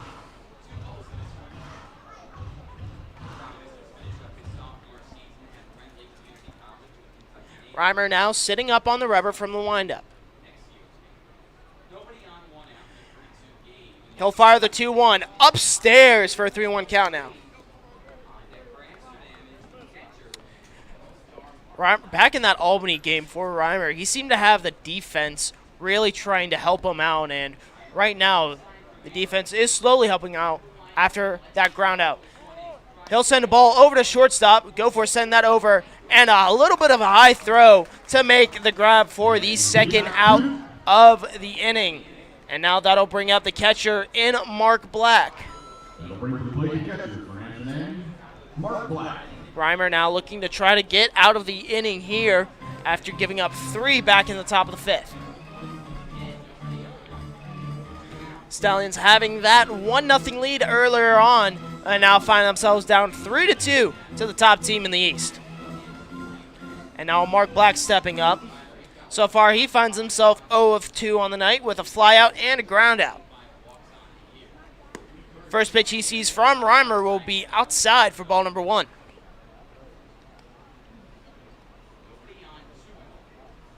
Overbeek sitting on deck. He finds himself 2 for 2 on the night. 2 hits, a single and a double. The 1-0 low into the dirt for a 2-0 count. So far for Reimer, pitch count slowly creeping up into the 40s. 24 strikes to 16 balls. From the windup, here's the 2-0. Outside for a 3-0 count now, and it looks like Black will try to take this one all the way.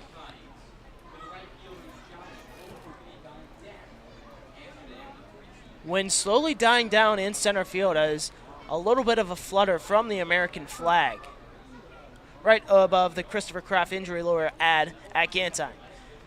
3-0 down the pipe for strike number 1, and Black was taking that all the way. Let's see how aggressive the catcher gets here with a recruiting / coach in attendance. Here's the 3-1. Outside for ball 4, and a 2-out runner on situation here for the K-Man coming up in Josh Overbeek.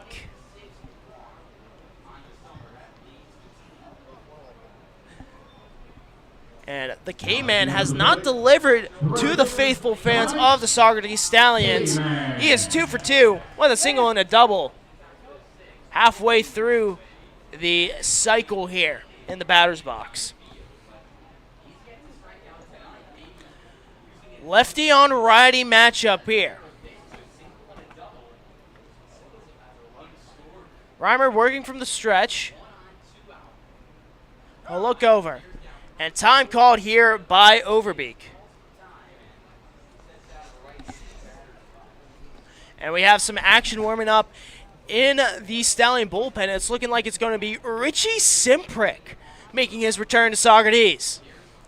First pitch to Overbeek will be called strike one looking.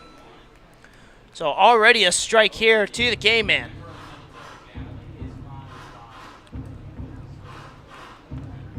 For Overbeek, 16 strikeouts in 88 at-bats with 19 hits on the year. He has a runner on first in Black.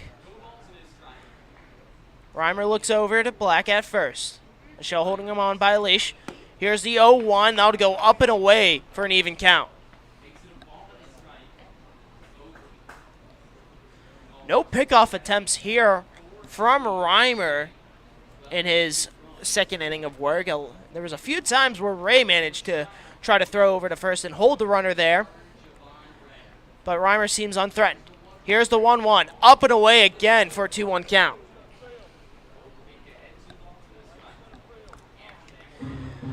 New person on deck here for the Mohawks. It will be Nick Giamarusti, who will step in for Jacob Hand. Here's the 2-1.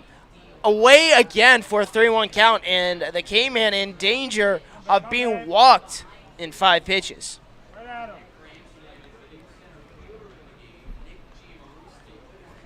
We'll see how aggressive Overbeek gets on this 3-1 pitch. Reimer gets his sign, working from the stretch.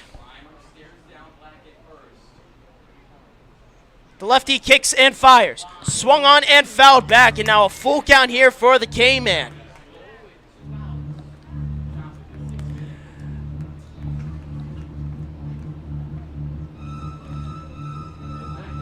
K-Man in danger of giving the fans 2-for-1s here for the next half inning from Stella Artois herself.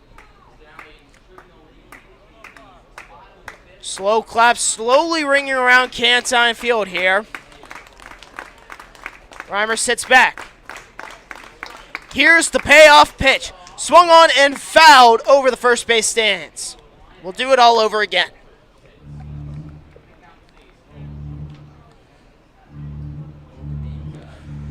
Reimer now, pitch count slowly about to creep up into the 50s here. 7th pitch in the at-bat, with Simprick warming up in the bullpen. The slow clap slowly starting again. Reimer kicks and deals. Outside for ball 4, and the K-Man is walked. The second straight walk given up by Reimer. And now that'll bring up a new hit batter for the Amsterdam Mohawks in Nick Giamarusti. And this will come after Jacob Hand finds himself going 0 for 2 on the day with a strikeout and a flyout. Giamarusti, a .361 average, 23 strikeouts on the team, second behind Hand.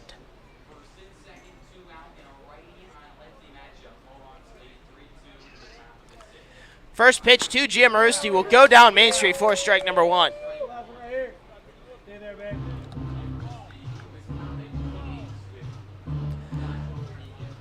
Nick Giamarusti now entering into the transfer portal earlier this year, going from the University of Pittsburgh to John A. Logan Community College. The 0-1 breaks down the middle for strike 2, and an 0-2 hole here for the new commit to John H. Logan.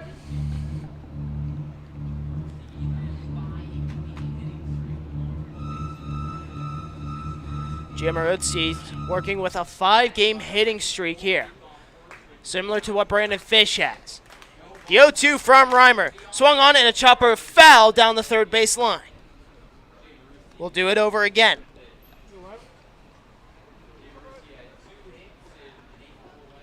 Connor Moore sitting on deck here. Another one of a late substitution for Keith Griffin and the Amsterdam Mohawks.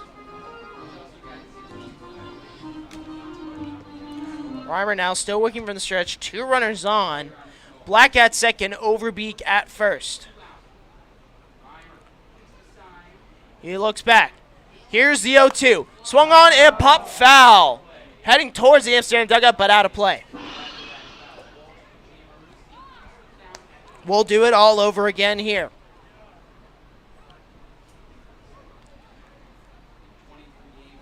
Giammaruzzi trying to stay alive in this at-bat here. The 5th pitch coming up to Giammaruzzi, and still an 0-2 count to the new center fielder.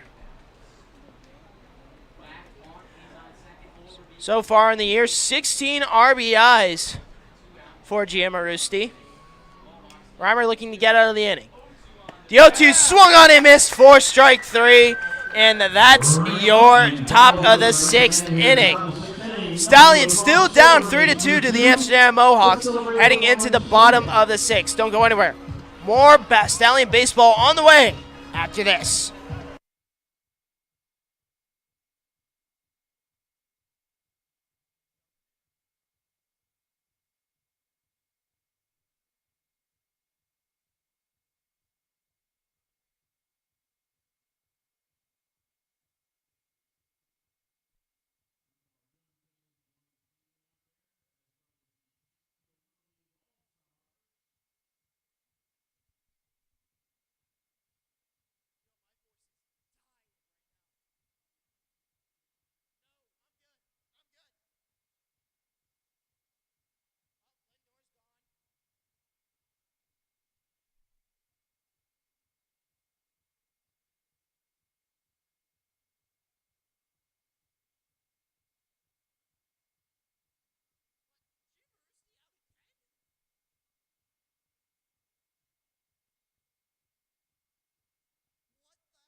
Saugerties Stallion Baseball brought to you by Montano's Shoe Store. The best athletes wear the best from Montano's. And by Peak Trading. Needed lifted up or tied down? Peak Trading has the supplies. The Stallions needing a lift of confidence here as they find themselves down 3-2, heading into the bottom of the 6th. Santosh got him back out, trying to finish up his first inning of work after coming in. After 4 2/3 work from Aiden Kidd, he'll now face Garrett Michelle to lead things off.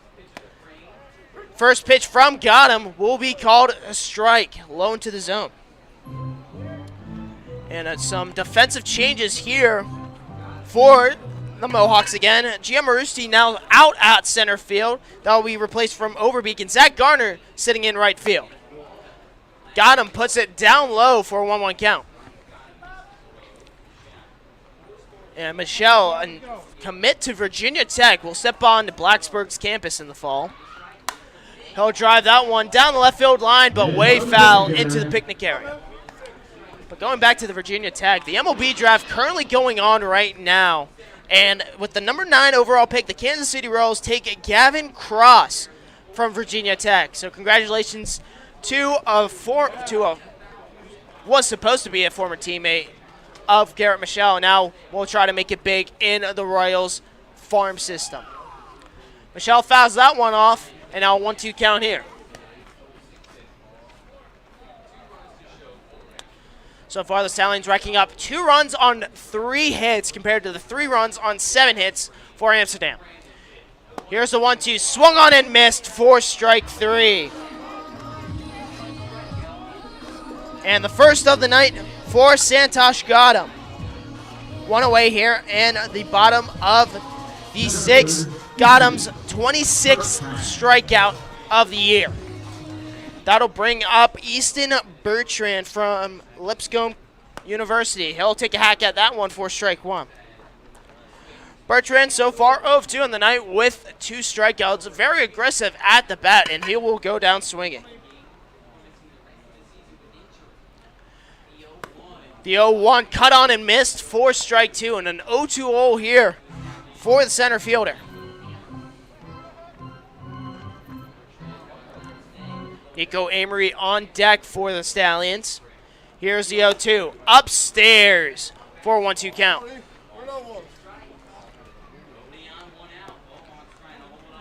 The dark clouds here in Saugerties, New York, slowly overtaking the sky in the Catskills. The 1-2 popped up into foul territory. Mark Black trying to track underneath that one, and he'll miss a second straight ball in the air. Nearly the same place of where he tried to track the last one, and an extra life here for Bertrand.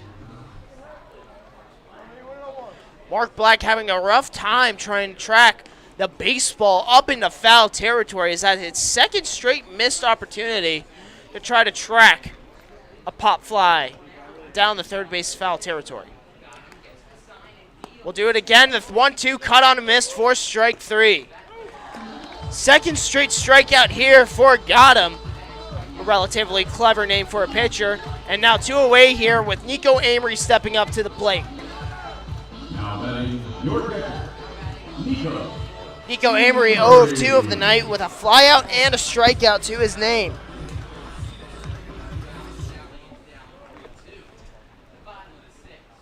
First pitch Amory sees from Gotham will be down the pipe for strike number 1. Taking a look at Amory so far this week, has managed to get on base in a good amount of games thus far. 10 straight times he's reached base safely. That ball will blaze past him for a 0-2 count now. And so far, he has been managing to reach on base via the walk multiple times in one game. Usually has been managed to draw walks in pairs. So far, no walks on the night. Has yet to reach base. Time will be called by the home plate umpire as Amory steps out.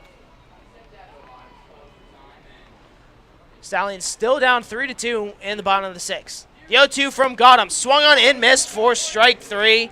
And that'll end the inning. Gotham strikes out the side as the Amsterdam Mohawks still hold a 3-2 lead heading into the 7th inning. Don't go anywhere. More Saugerties Stallions baseball is on the way from the Ulster Savings broadcast booth.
The Saugerties Stallions are bringing the sauce out of the bullpen from the Dallas Hot Wieners bullpen, and it will be a familiar face to last year's 2021 PGCBL Championship squad in Richie Simprick.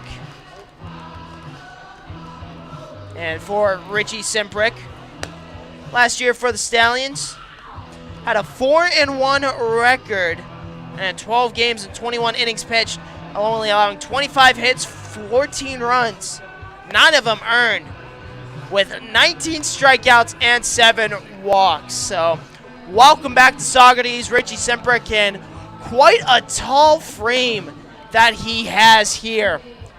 And taking a look earlier in the year when he was standing on the baseline, he kind of towered over everyone on that line. And now, coming from Hillsborough Community College, standing at a whopping 6'7", 235, one of the taller pitchers in the Stallions rotation. He'll find himself dealing with 9, 10, and 1 with a new batter in Connor Moore stepping up to the plate for the first time tonight.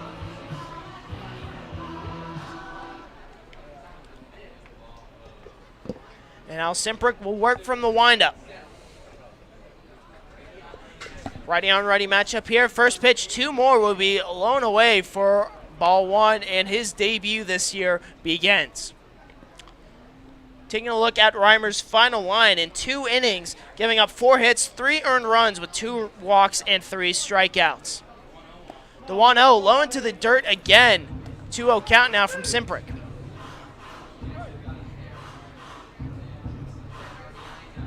So far in 17 appearances with Hillsborough, 52 innings pitched, a 6.23 ERA with 37 Ks. Here's the 2-0 down Main Street, and Simprick finds a strike zone for a 2-1 count now.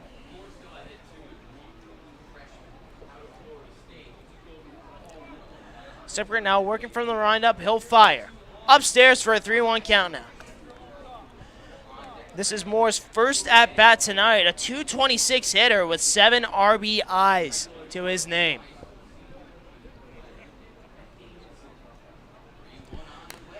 The 3-1 fouled off into Amory, and he is down, writhing in pain. I'm not sure whether that was a ball that hit him or a bat hit him, but now Coach Colin Martin and the training staff will come out to check on him.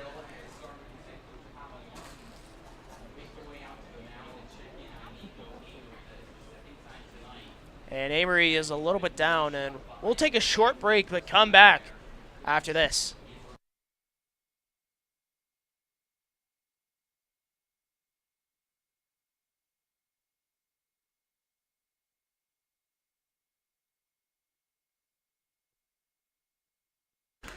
Welcome back to Game Time Field. Nico Amory getting checked up by the training staff, but he'll stay in this ball game here as he'll try to get his gear back on, but now a full count here for Connor Moore. Richie Simprick in his Stallions debut in the 2022 season as he was part of the 21 championship team. The 3-2 called ball 4 well outside, and an early walk for Simprick here. No one out and a base runner on for Amsterdam. That'll bring up another batter in the 10 hole.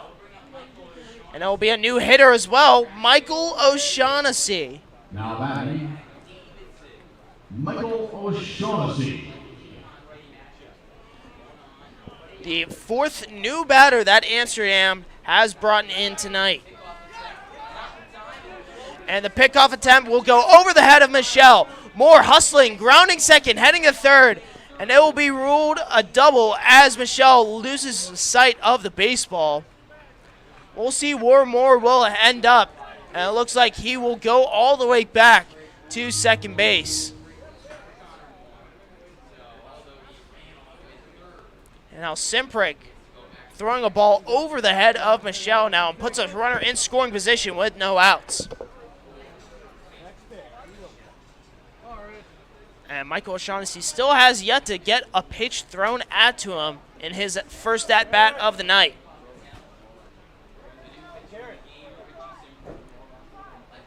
Simprick now working from the stretch. First pitch to O'Shaughnessy, cut on and missed for strike 1. O'Shaughnessy well ahead of that one. And we mentioned the 4th batter that has been brought into the lineup in the middle of the game here. We mentioned that Keith Griffin, a very short leash with his players here, really trying to work success in whatever it has been working for him. Here's the 0-1. Cut on and missed again. Early on that cut is O'Shaughnessy for a quick 0-2 hole.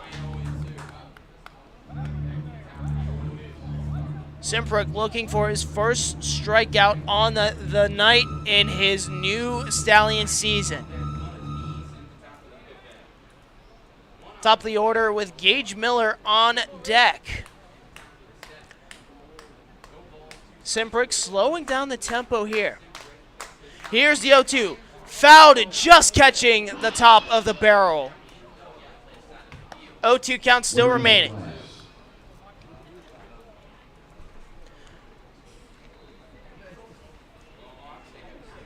O'Shaughnessy, a .235 hitter on the year, 16 hits and 68 at-bats. This would be his 69th at-bat on the year.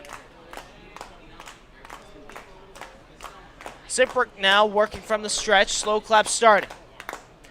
Here's the 0-2. Swung on and driven into center field. Bertrand tracking that one and making the grab for out number 1. The first out of the inning, but still a runner on second base. That'll bring us back to the top of the order in a Gage Miller, and he's been one of the more successful hitters for the Mohawks this season. A .404 average, a team-leading batting average, with Coker behind him at .374.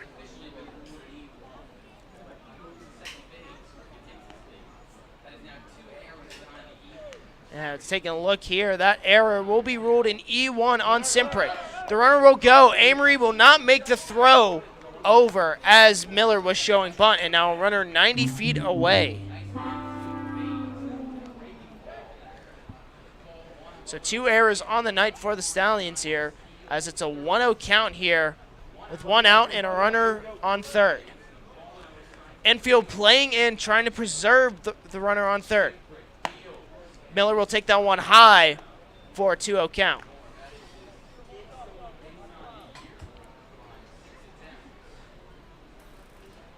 Simprick now working with a 2-0 count here in his third batter face. Retired O'Shaughnessy on a fly out to center field. Here's the 2-0, low into the dirt. Now a 3-0 count.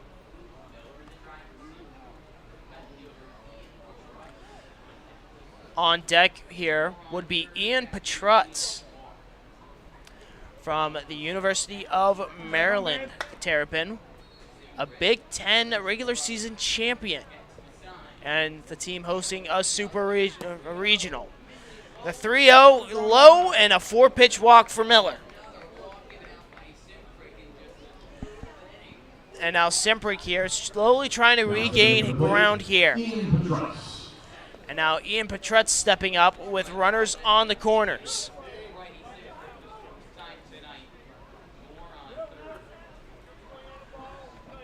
Petrutz so far 2 of 3 on the night with 2 singles, 1 driving in 2 runs, and has a strikeout back in the third. Petrutz puts that one up into the outfield. Berkeley tracking that one. He'll make the grab. The runner will fake the tag, and the throw to home will be in time. So now runners still staying on the corners here with 2 outs, and that'll bring up Brett Coker, the shortstop.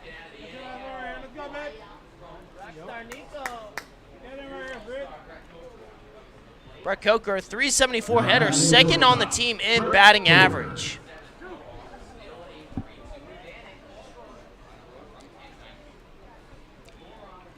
Simprick now looking to try to leave the runners on base here in his first inning of work for the Stallions this season.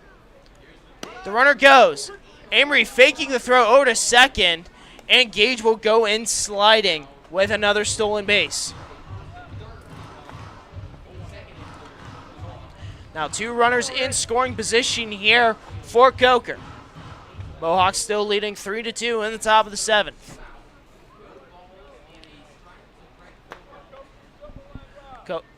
Simprick still working from the stretch. Here's the 0-1. Swung on and fouled back. And now an 0-2 hole here for the 3-hole hitter. So far finds himself 0 of 3 on the night, reaching on base back in the first inning via an error by Evan Goforth.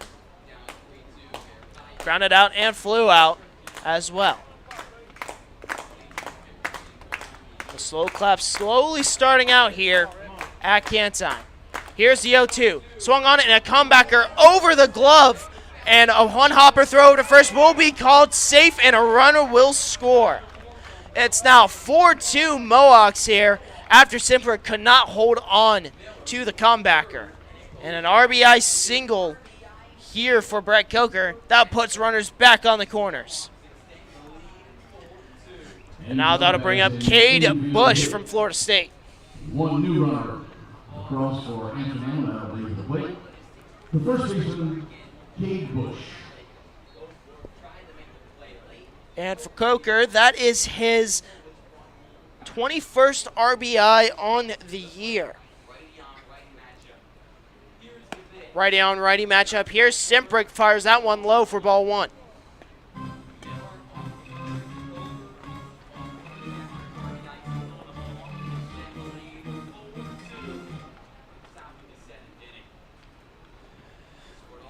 One-0 count here for Simprick. The runner goes. Bush will take that for a ball, and Amory holds onto it. So now two runners back in scoring position for the Mohawks. Miller now on third. Coker stealing second now, and Cade Bush up to the plate, trying to grab some more insurance runs for the Mohawks.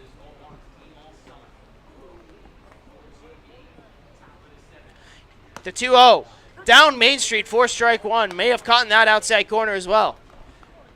Count now sitting at 2-1.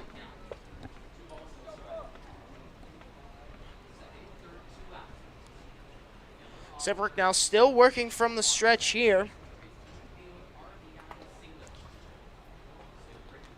Here's the 2-1. Low and away for ball three, and is in danger of loading the bases with Hunter Thomas stepping up.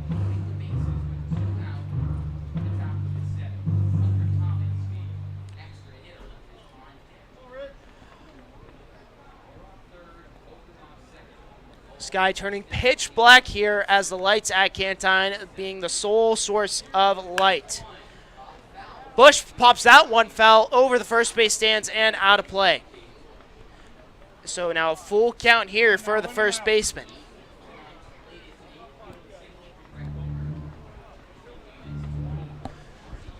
Bodies in the Amsterdam bullpen, but no movement as the Stallion bullpen has gone quiet here. Simprick looking to try to get out of his first inning of work on the night.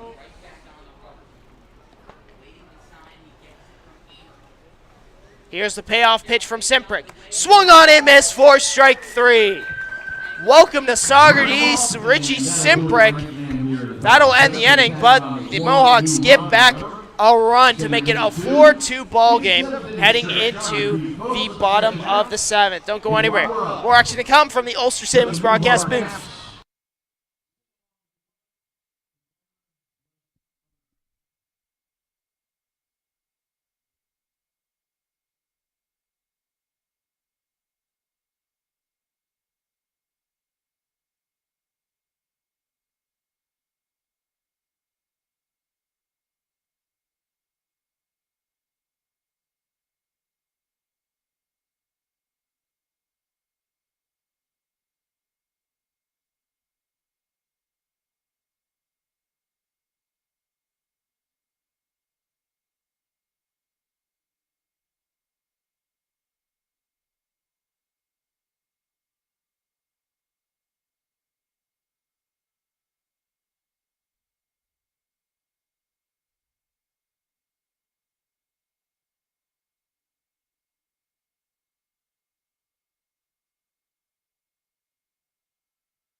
Saugerties Stallion Baseball, brought to you by Pretorius and Conrad, Civil and Environmental Engineering and Land Surveying, and by the Rip Van Winkle Country Club. Bring your swing to the Rip. The Stallions are looking to try to bring their swing here in the bottom of the 7th, down 4-2 to the Amsterdam Mohawks. Mason Speaker to lead things off. Gotham throws that one in for strike number 1, and he's currently working into his second inning of work. Came in after Aiden Kidd left with 4 2/3 innings of work. He'll put that one in the dirt for a 1-1 count. So far, Gotham on the night, 14 strikes compared to 3 balls thrown. Speaker sends that one into the outfield, out right center field. Garner trying to run after that one, and he'll make the grab for out number 1. Garner on the run, getting some work in already. And now one away here for Colin Mackel. Colin Mackel 0 of 2 on the night with a strikeout and a flyout. Now, your right fielder from Maris, Colin Mackel. So far, Gotham has retired 5 straight batters since being called into the bullpen. Mackel will pop that one up down the third base foul territory, and that'll go out of play as it just gets over the little fence. So count now at 0-1.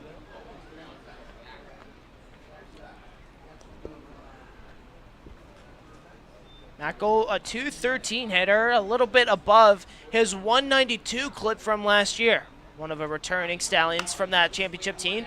That comebacker comes back, manages to ricochet over to first base, and Bush steps on the bag for out number 2. And now 2 away here for the Stallions, and that'll bring up David Shackelford, who had one of his teammates at Arizona just get drafted into the MLB. So congratulations to his teammate from Arizona. And now Shackelford will try to make him proud here as Shackelford leaves that one for strike number 1.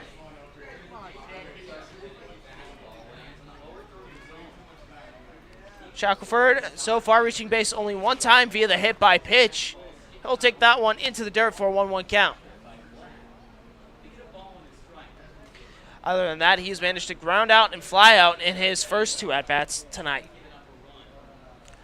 Here's the 1-1 from Gotham. Catching that outside corner for strike 2. The Brown pitcher working efficiently here in his outing thus far. 17 strikes compared to 3 balls thrown. Gotham. That pitch gets fouled back towards the Stallion dugout. Count still remaining at 1-2. Evan Goforth sitting on deck here for the Stallions. So far, 3 hits tonight for Saugerties. Here's the 1-2. Swung on and missed for strike 3. And that will be the end of the 7th inning. 3 up, 3 down for the Mohawks. And the Stallions still find themselves down 4-2 to Amsterdam. Don't go anywhere. More action to come from the Ulster Savings broadcast booth.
Saugerties Stallion Baseball brought to you by Saugerties Athletic Association, where having fun is what matters.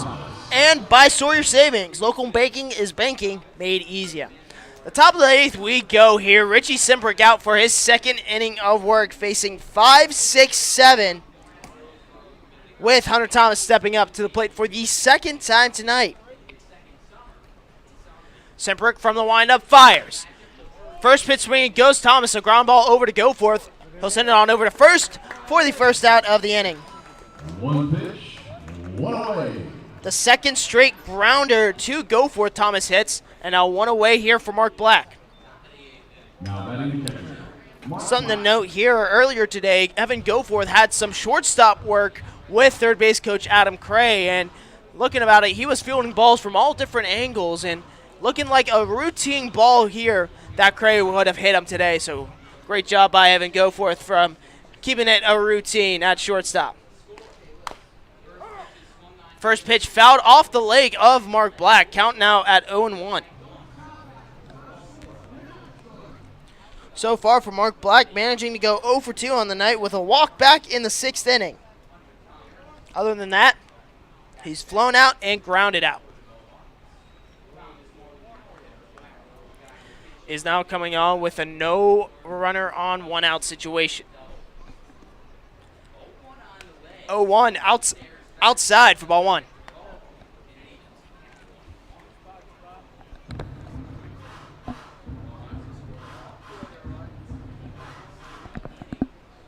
Simprick from the windup. He'll fire. The 1-1 just missing the lower part of the strike zone. 2-1 count now.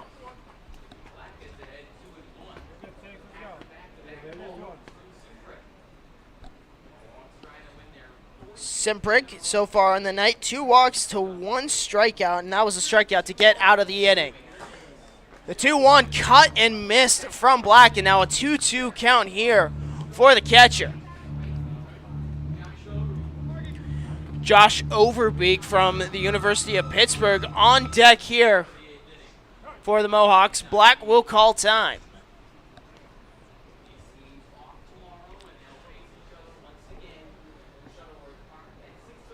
Stable Club duck out towards center field, slowly loading up with people.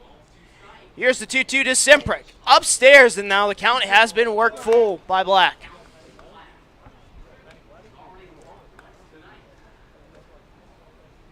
These two teams will face off again on Tuesday when the Stallions will travel to Shuttleworth Park to take on the Mohawks. First pitch set at 6:35. Here's the 3-2. Low for ball 4 and a 1-out runner on situation here for Overbeek.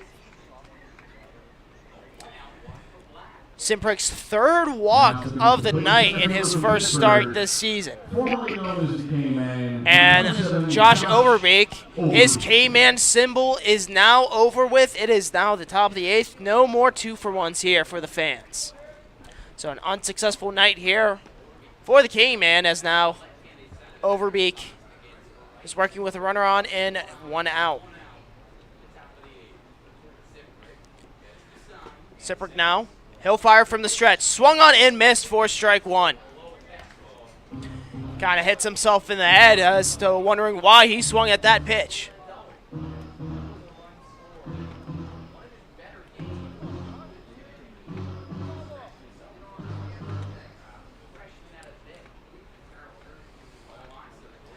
Black slowly leading off that first base bag. Simprick kicks and deals. Down the middle for strike 2.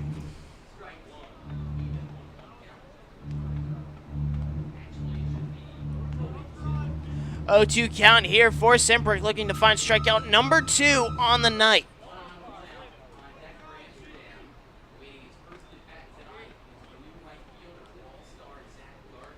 Simprick looks over at Black.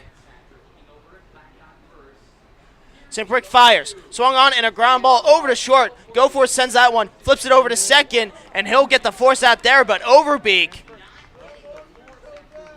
will get on there, and actually the runner at second will be called safe as Shackelford could not hold on to the ball. And now 2 runners on with 1 out here for Zach Garner. coming up here, and that will be ruled in E4, the third error on the night for the Stallions. This one going to Shackelford. And now a new batter coming up in Zach Gardner, taking place of Giammarusti. He'll foul that one off for an 0-1 count. So Giammarusti, his night will be done after just one at-bat, swinging on strikes.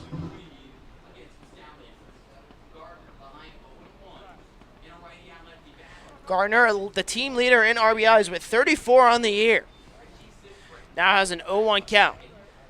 Simprick fires, swung on and missed for strike two. And Gardner now finds himself in a hole here, 0-2. Gardner, a .344 hitter, one home run on the year, and 40 hits in 116 at-bats. Simprick looks back at Black. Here's the 0-2. Swung on and popped foul. Amory trying to play chase at that one. He'll hustle there. Michelle will make the grab in foul territory for out number 2. What a grab right there by the first baseman from Virginia Tech. Hustle play right there from Michelle, and now 2 away here for Connor Moore. Now batting, Connor Moore. So far, the number 8 hole hitter in Amsterdam's lineup, 0 for 4, 2 strikeouts, 2 flyouts. And now Connor Moore is stepping up. So far, walked in his last inning and advanced all the way to second on the errant throw from Simprick. Moore will foul that one off toward the Stallion bullpen for an 0-1 count.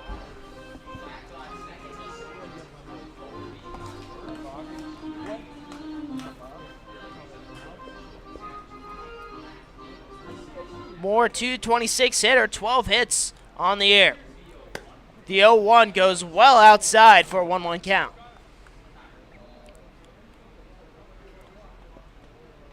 Moore, 13 strikeouts to 4 walks on the year.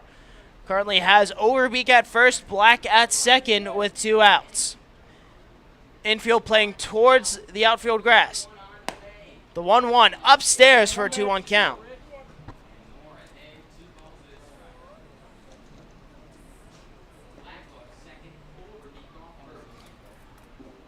Connor Moore looking for his first hit of the night.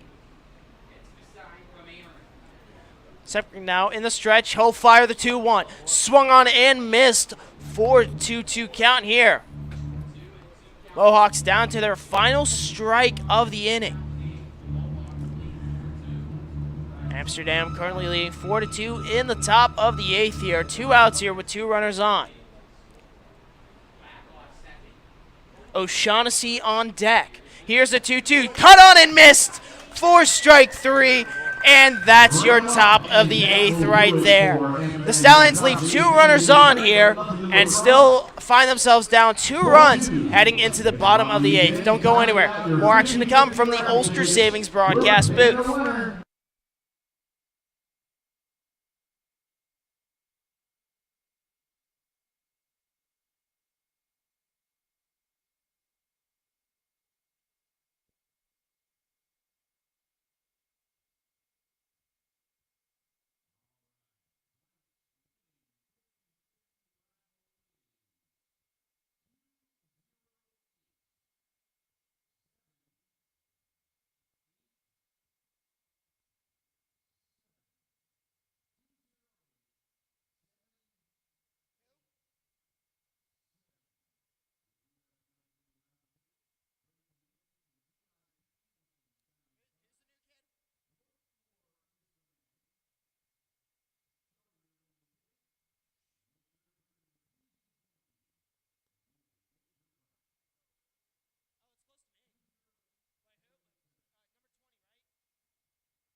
Amsterdam is making a call to the bullpen this time, and Santosh Gautam's night will be done. Enter Arlen Butts from Ren Lake Community College, now from Cadiz, Kentucky. And is so far on the season 3.42 ERA with a 1-1 record, 24 strikeouts, 4 walks on 24 hits. He'll face 2-3-4 coming up in the lineup. Evan Goforth to lead things off for the Stallions. So far, 3 errors, 3 hits, 2 runs for the Stallions, compared to the 4 runs, 8 hits, 1 error by the Mohawks.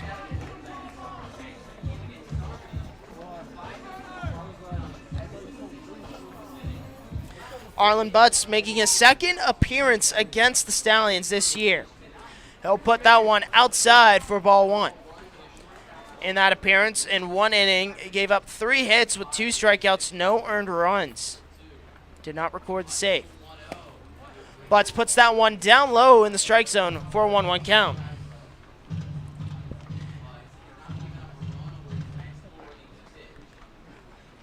Goforth now with an even count here. The pitch from Butts. Fastball in on the outside corner for a 1-2 count now.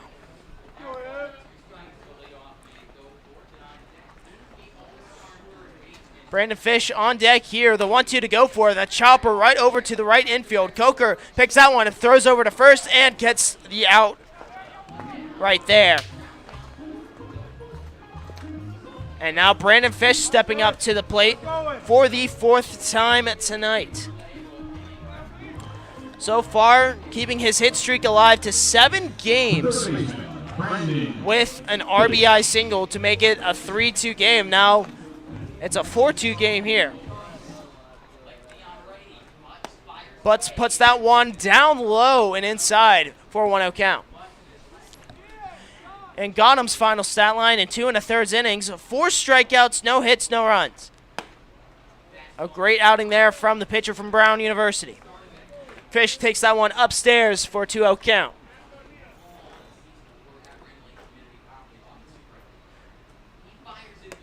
Butts puts that one's well upstairs for a 3-0 count now. Fish managing to get on base earlier back in the first via a walk, and struck out swinging back in the 3rd. Looking to try to continue his multi-hit streak to 7 games as well. The 3-0 down the middle for strike number 1.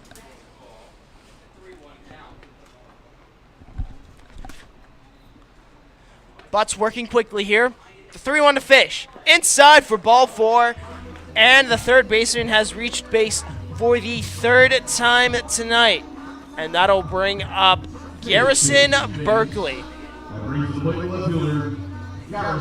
Stallions on the brink of losing their first game and breaking a 6-game win streak. Amsterdam currently on a win streak of their own. 13 games in a row that the Mohawks have won. Their last loss came all the way back on July 29th to the Oneonta Outlaws. Berkeley will take that one for strike 1. Berkeley, so far, 1 of 3 on the night with an RBI single back in the 1st, but since then has flown out and grounded into a fielder's choice. Count now sitting at 1-1 after that pitch goes well out low and away. One's across the board here, 1 out and a runner on first. That's Fish.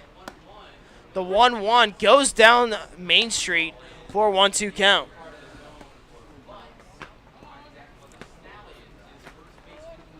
Garrett Michelle on deck here. Looking to try to find hit number 2 on the night for him. Here's the 1-2 from Butts. Cut on and missed for strike 3. Now 2 away here for the Stallions with Brandon Fish still on first and Garrett Michelle up to bat. Butts' first strikeout on the night. And the Stallions going down on strikes for the 11th time tonight as well. Michelle cuts on and misses for strike 1. And Michelle getting very aggressive early on. Let's see if he'll continue that aggression. Butts fires. Low and inside for a 1-1 count. And I'd like to remind you that these two teams are going to face off again on Tuesday, and you can catch the action right here on the Saugerties Stallions YouTube channel. The 1-1. Inside again. It looked like it almost clipped Michelle on the foot, but he'll stay in the box.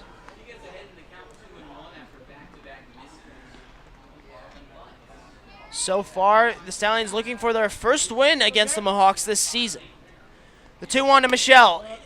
Inside, catches that edge for strike 2. Now we have a deuces wild situation here. Fish looking to try to advance from first base. Here's the 2-2. Inside, called strike 3 on Michelle. And that will end the inning. Brandon Fish stranded on first.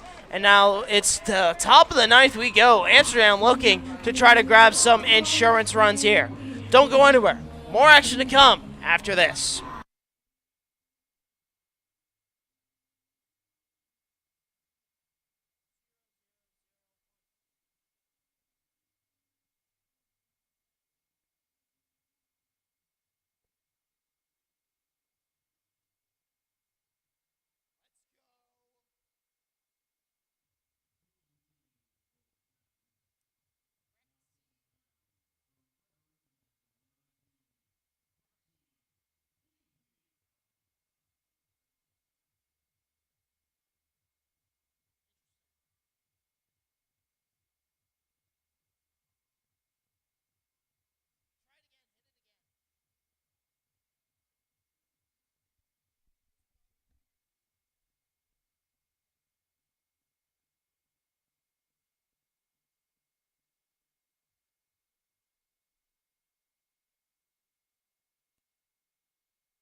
The Saugerties Stallions there for sure bringing the sauce out of the Dallas Hot Wieners bullpen. And coming out will be the Weber International righty in Praxi V-Hill after Richie Simprick's night is done after 2 innings. And taking a look at V-Hill this season, 2-1 record with a 3.62 ERA, 3 saves on the year, 22 1/3 innings pitched, 21 strikeouts, 6 walks, 23 hits. So the coaching staff electing to try to go with the pitcher that can shut down this Amsterdam lineup, and it's going to be much needed with 10-1-2 coming up to bat here. Leading off will be Michael O'Shaughnessy in his second at-bat tonight. So far, flew out to center field in his first at-bat. Is now leading off to try to catch some insurance runs here for Amsterdam.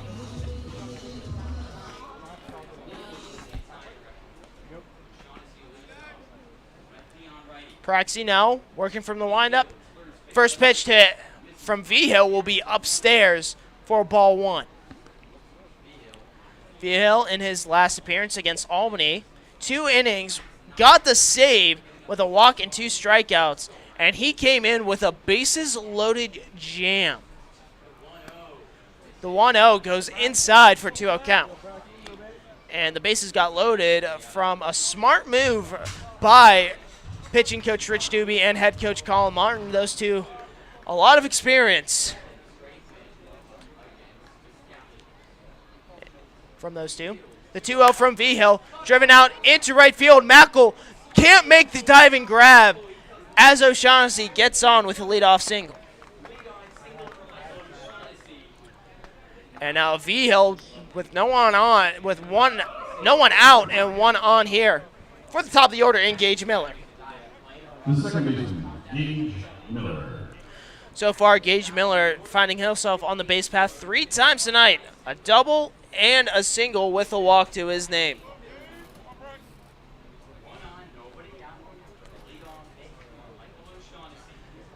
O'Shaughnessy leading off that first base bag. V-Hill fires from the windup. Infield bunt right here. Fish charging at it. He'll make the throw over to first, and he'll be called safe as Michelle was pushed off the bag. An infield single here from Gage Miller. His 3rd hit of the night, and now 2 runners on with no outs. Now batting, Ian Petrus. And now Ian Petrutz coming up with 2 runners on here, one of them in scoring position. No one out here.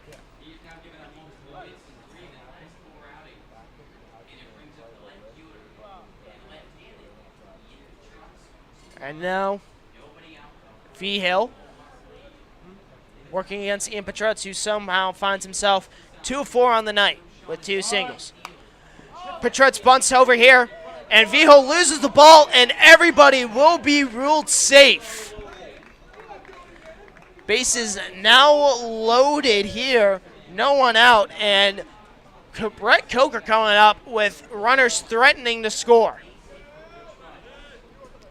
It will be ruled an E1 on V-Hill, and the 4th on the night for the Stallions.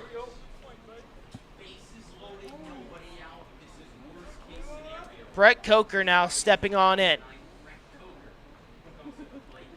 V-Hill from the windup fires. Ground ball over to second base. Shackelford gets it to second. The throw over to first will not be in time. A runner will score in O'Shaughnessy. It's now 5-2 Mohawks.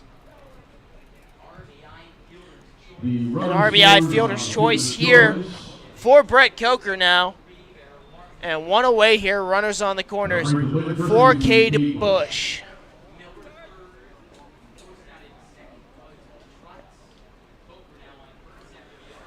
Bush now stepping up. V-Hill now gets his sign. He'll fire. Bush will take that one low and away for ball 1.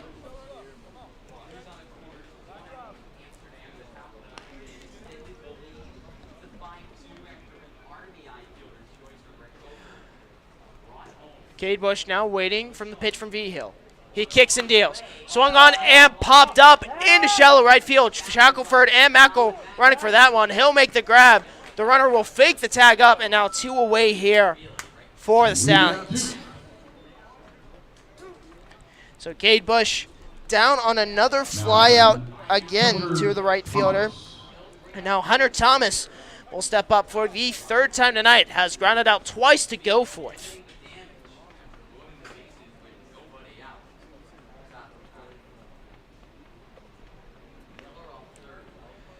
V-Hill really likes to slow down the tempo here against all of the opposition. First pitch to Thomas, and that one might have gotten Thomas, and he'll go to first base. Now bases loaded here.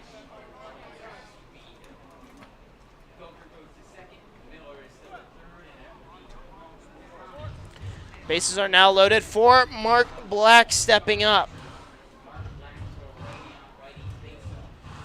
So far, 0 of 2 with 2 walks, a fly out, and a ground out. Has yet to register a hit tonight.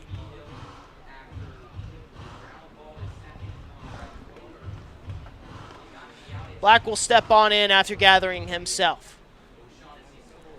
Gage Miller on 3rd, Coker at 2nd, and now Thomas at 1st. V-Hill fires for strike 1, low into the zone.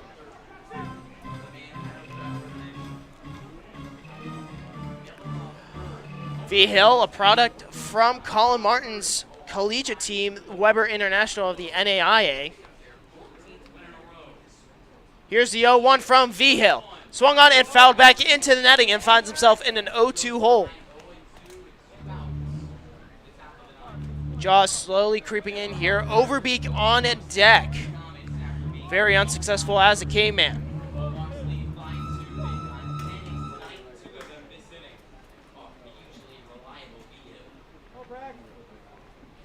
V-Hill now. Kicks and deals. Swung on and missing the catch is Amory on the foul tip. We'll do it again here. But an opportunity for V-Hill to get out of the jam with only one run coming in.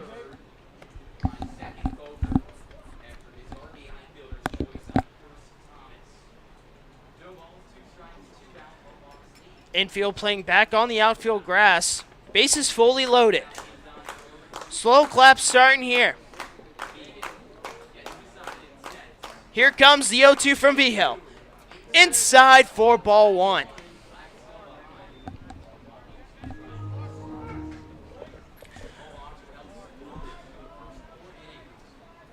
Mohawks originally scoreless for the first 4 innings up until Javon Ray's exit. The 1-2 from V-Hill. Check swing, not going around, and the ball goes upstairs for a 2-2 count.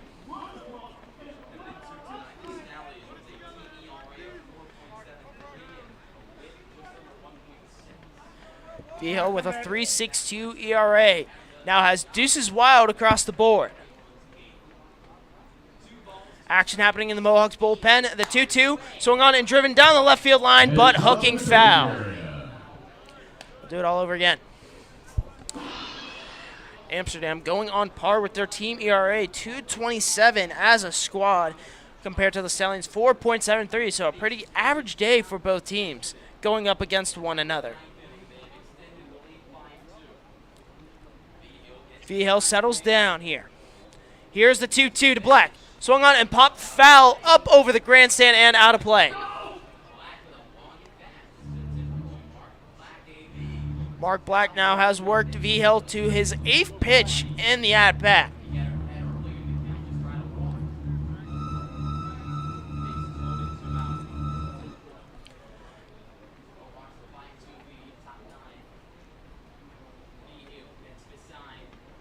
V-Hill fires. So cut on and missed for strike 3. And that is your top of the 9th right there. And now it's last licks time for the Stallions as they find themselves down 5-2 heading into the bottom of the 9th. Don't go anywhere. More action to come from the Ulster Savings broadcast booth.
Saugerties Stallion Baseball brought to you by Stella Artois, distributed by Duchess Beer Distributors. Grab an ice cold Stella at the Stallions watering trough. Steyer's, celebrating over 50 years of keeping you on the road. The Facility, promoting physical fitness and athleticism in a fun, safe manner. And by the Emerson Resort. Treat yourself to a getaway at the Emerson. New pitcher in for the Mohawks as they look to try to close things out here in the bottom of the 9th. It'll be Connor Whitaker from Florida State. So far 3-0 on the year with a 3.37 ERA. 23 strikeouts to 5 walks on the year. And he'll have to go up against 6-7-8 with Easton Bertrand leading off. Bertrand will take that one down the middle for strike one. So far, Bertrand has the hat trick here, 4 strikeouts, trying to avoid the golden sombrero. The 0-1 goes inside for a 1-1 count. So far, Stallions 3 hits on the night with 2 runs and 4 errors. Bertrand sends that one down the left field line, and that'll go down for a base hit. Bertrand using his blazing speed, rounding first, heading to second, and he'll go in with a leadoff double in the bottom of the ninth. And it could be a much-needed double right here, as now Nico Amory steps up with no one out and a runner on.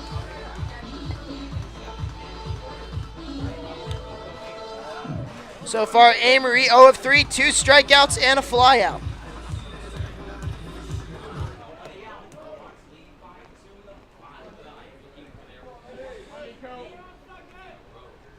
Amsterdam looking to try to secure win number 14 in a row.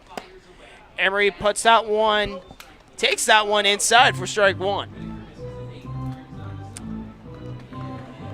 That 14th win would tie a season high in the entire PGCBL, matching Utica's 14-game win streak earlier on this year. The 0-1 goes well outside for an even count at 1-1. Also, along with the win tonight for Amsterdam, it would also clinch the most wins that the Mohawks have had in a single season in program history. Whitaker sets, he'll fire the 1-1. Swung on and popped foul. Bush making a push for it towards the fence. He'll make the grab, one away here for the Mohawks. And now that'll bring up the designated hitter in Mason Speaker. Speaker so far 0-2 on the night with a strikeout and a flyout in the 7th, but managed to get on via the walk back in the 2nd inning. Now has a 1-out runner on second situation. That's Bertrand, who managed to get a leadoff double all the way back at the top of the 9th, recording the 4th hit of the night for the Stallions. Whitaker fires, and that off-speed catches Speaker looking for strike one. We also like to mention that this game is also brought to you by Ulster Federal Credit Union. Get rewarded with Ulster Federal Credit Union. Whitaker with the 0-1. Down the main street for strike number 2. And an 0-2-0 here for the designated hitter, Colin Mackel, up on deck.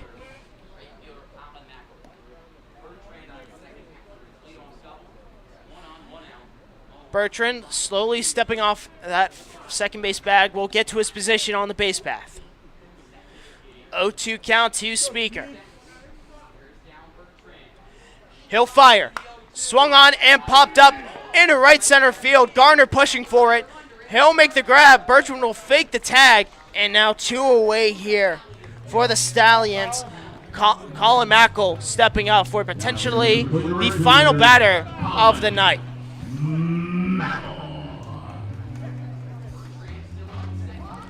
So far, Mackel 0 of 3 with a strikeout, a groundout, and a flyout.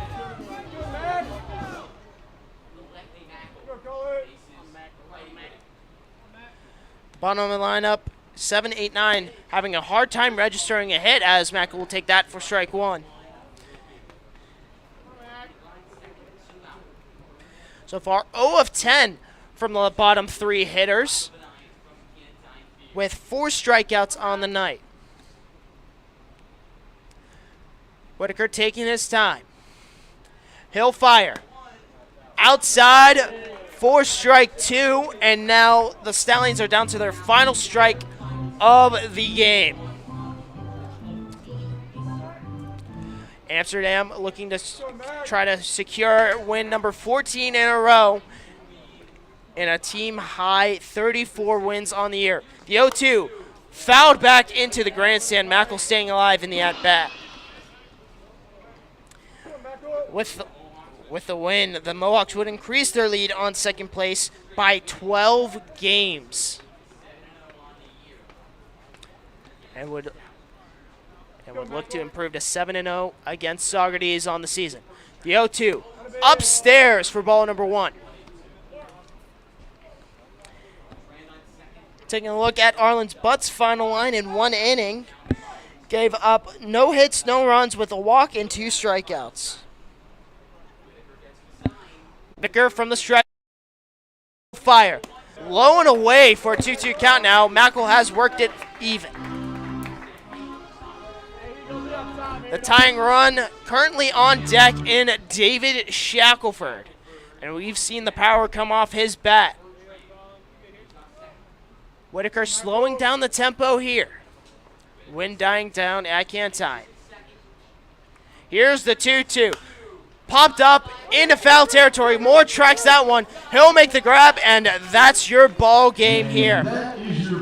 14 wins in a row for the Mohawks as they beat the Saugerties Stallions 5-2 in 9 innings. And taking a look at the final stat lines for both teams, 5 runs on 10 hits, 1 error for the Mohawks, and 2 runs, 4 hits, 4 errors for the Stallions. And the Mohawks improved to 34-4 on the air, 14 straight victories for the Mohawks. And taking a look for the Stallions, they now break a 6-game win streak here. But that'll do it here from Cantine Field here. The Saugerties Stallions fall to the Amsterdam Mohawks 5-2 at Cantine Field. But these two teams will play each other again Tuesday night at Shuttleworth Park. And you can listen to it right here on the Saugerties Stallions. Well, that'll do it here from the Ulster Savings Broadcast. Ruth for our PA announcer and Rob Vanderbeck for our statistician and Cole Nacarado and running social media and the music tonight and Logan Berendis. I'm John Drager signing off for now, and we will see you tomorrow. Actually, we will see you Tuesday at Shuttleworth Park. Until then, have a good rest of your evening.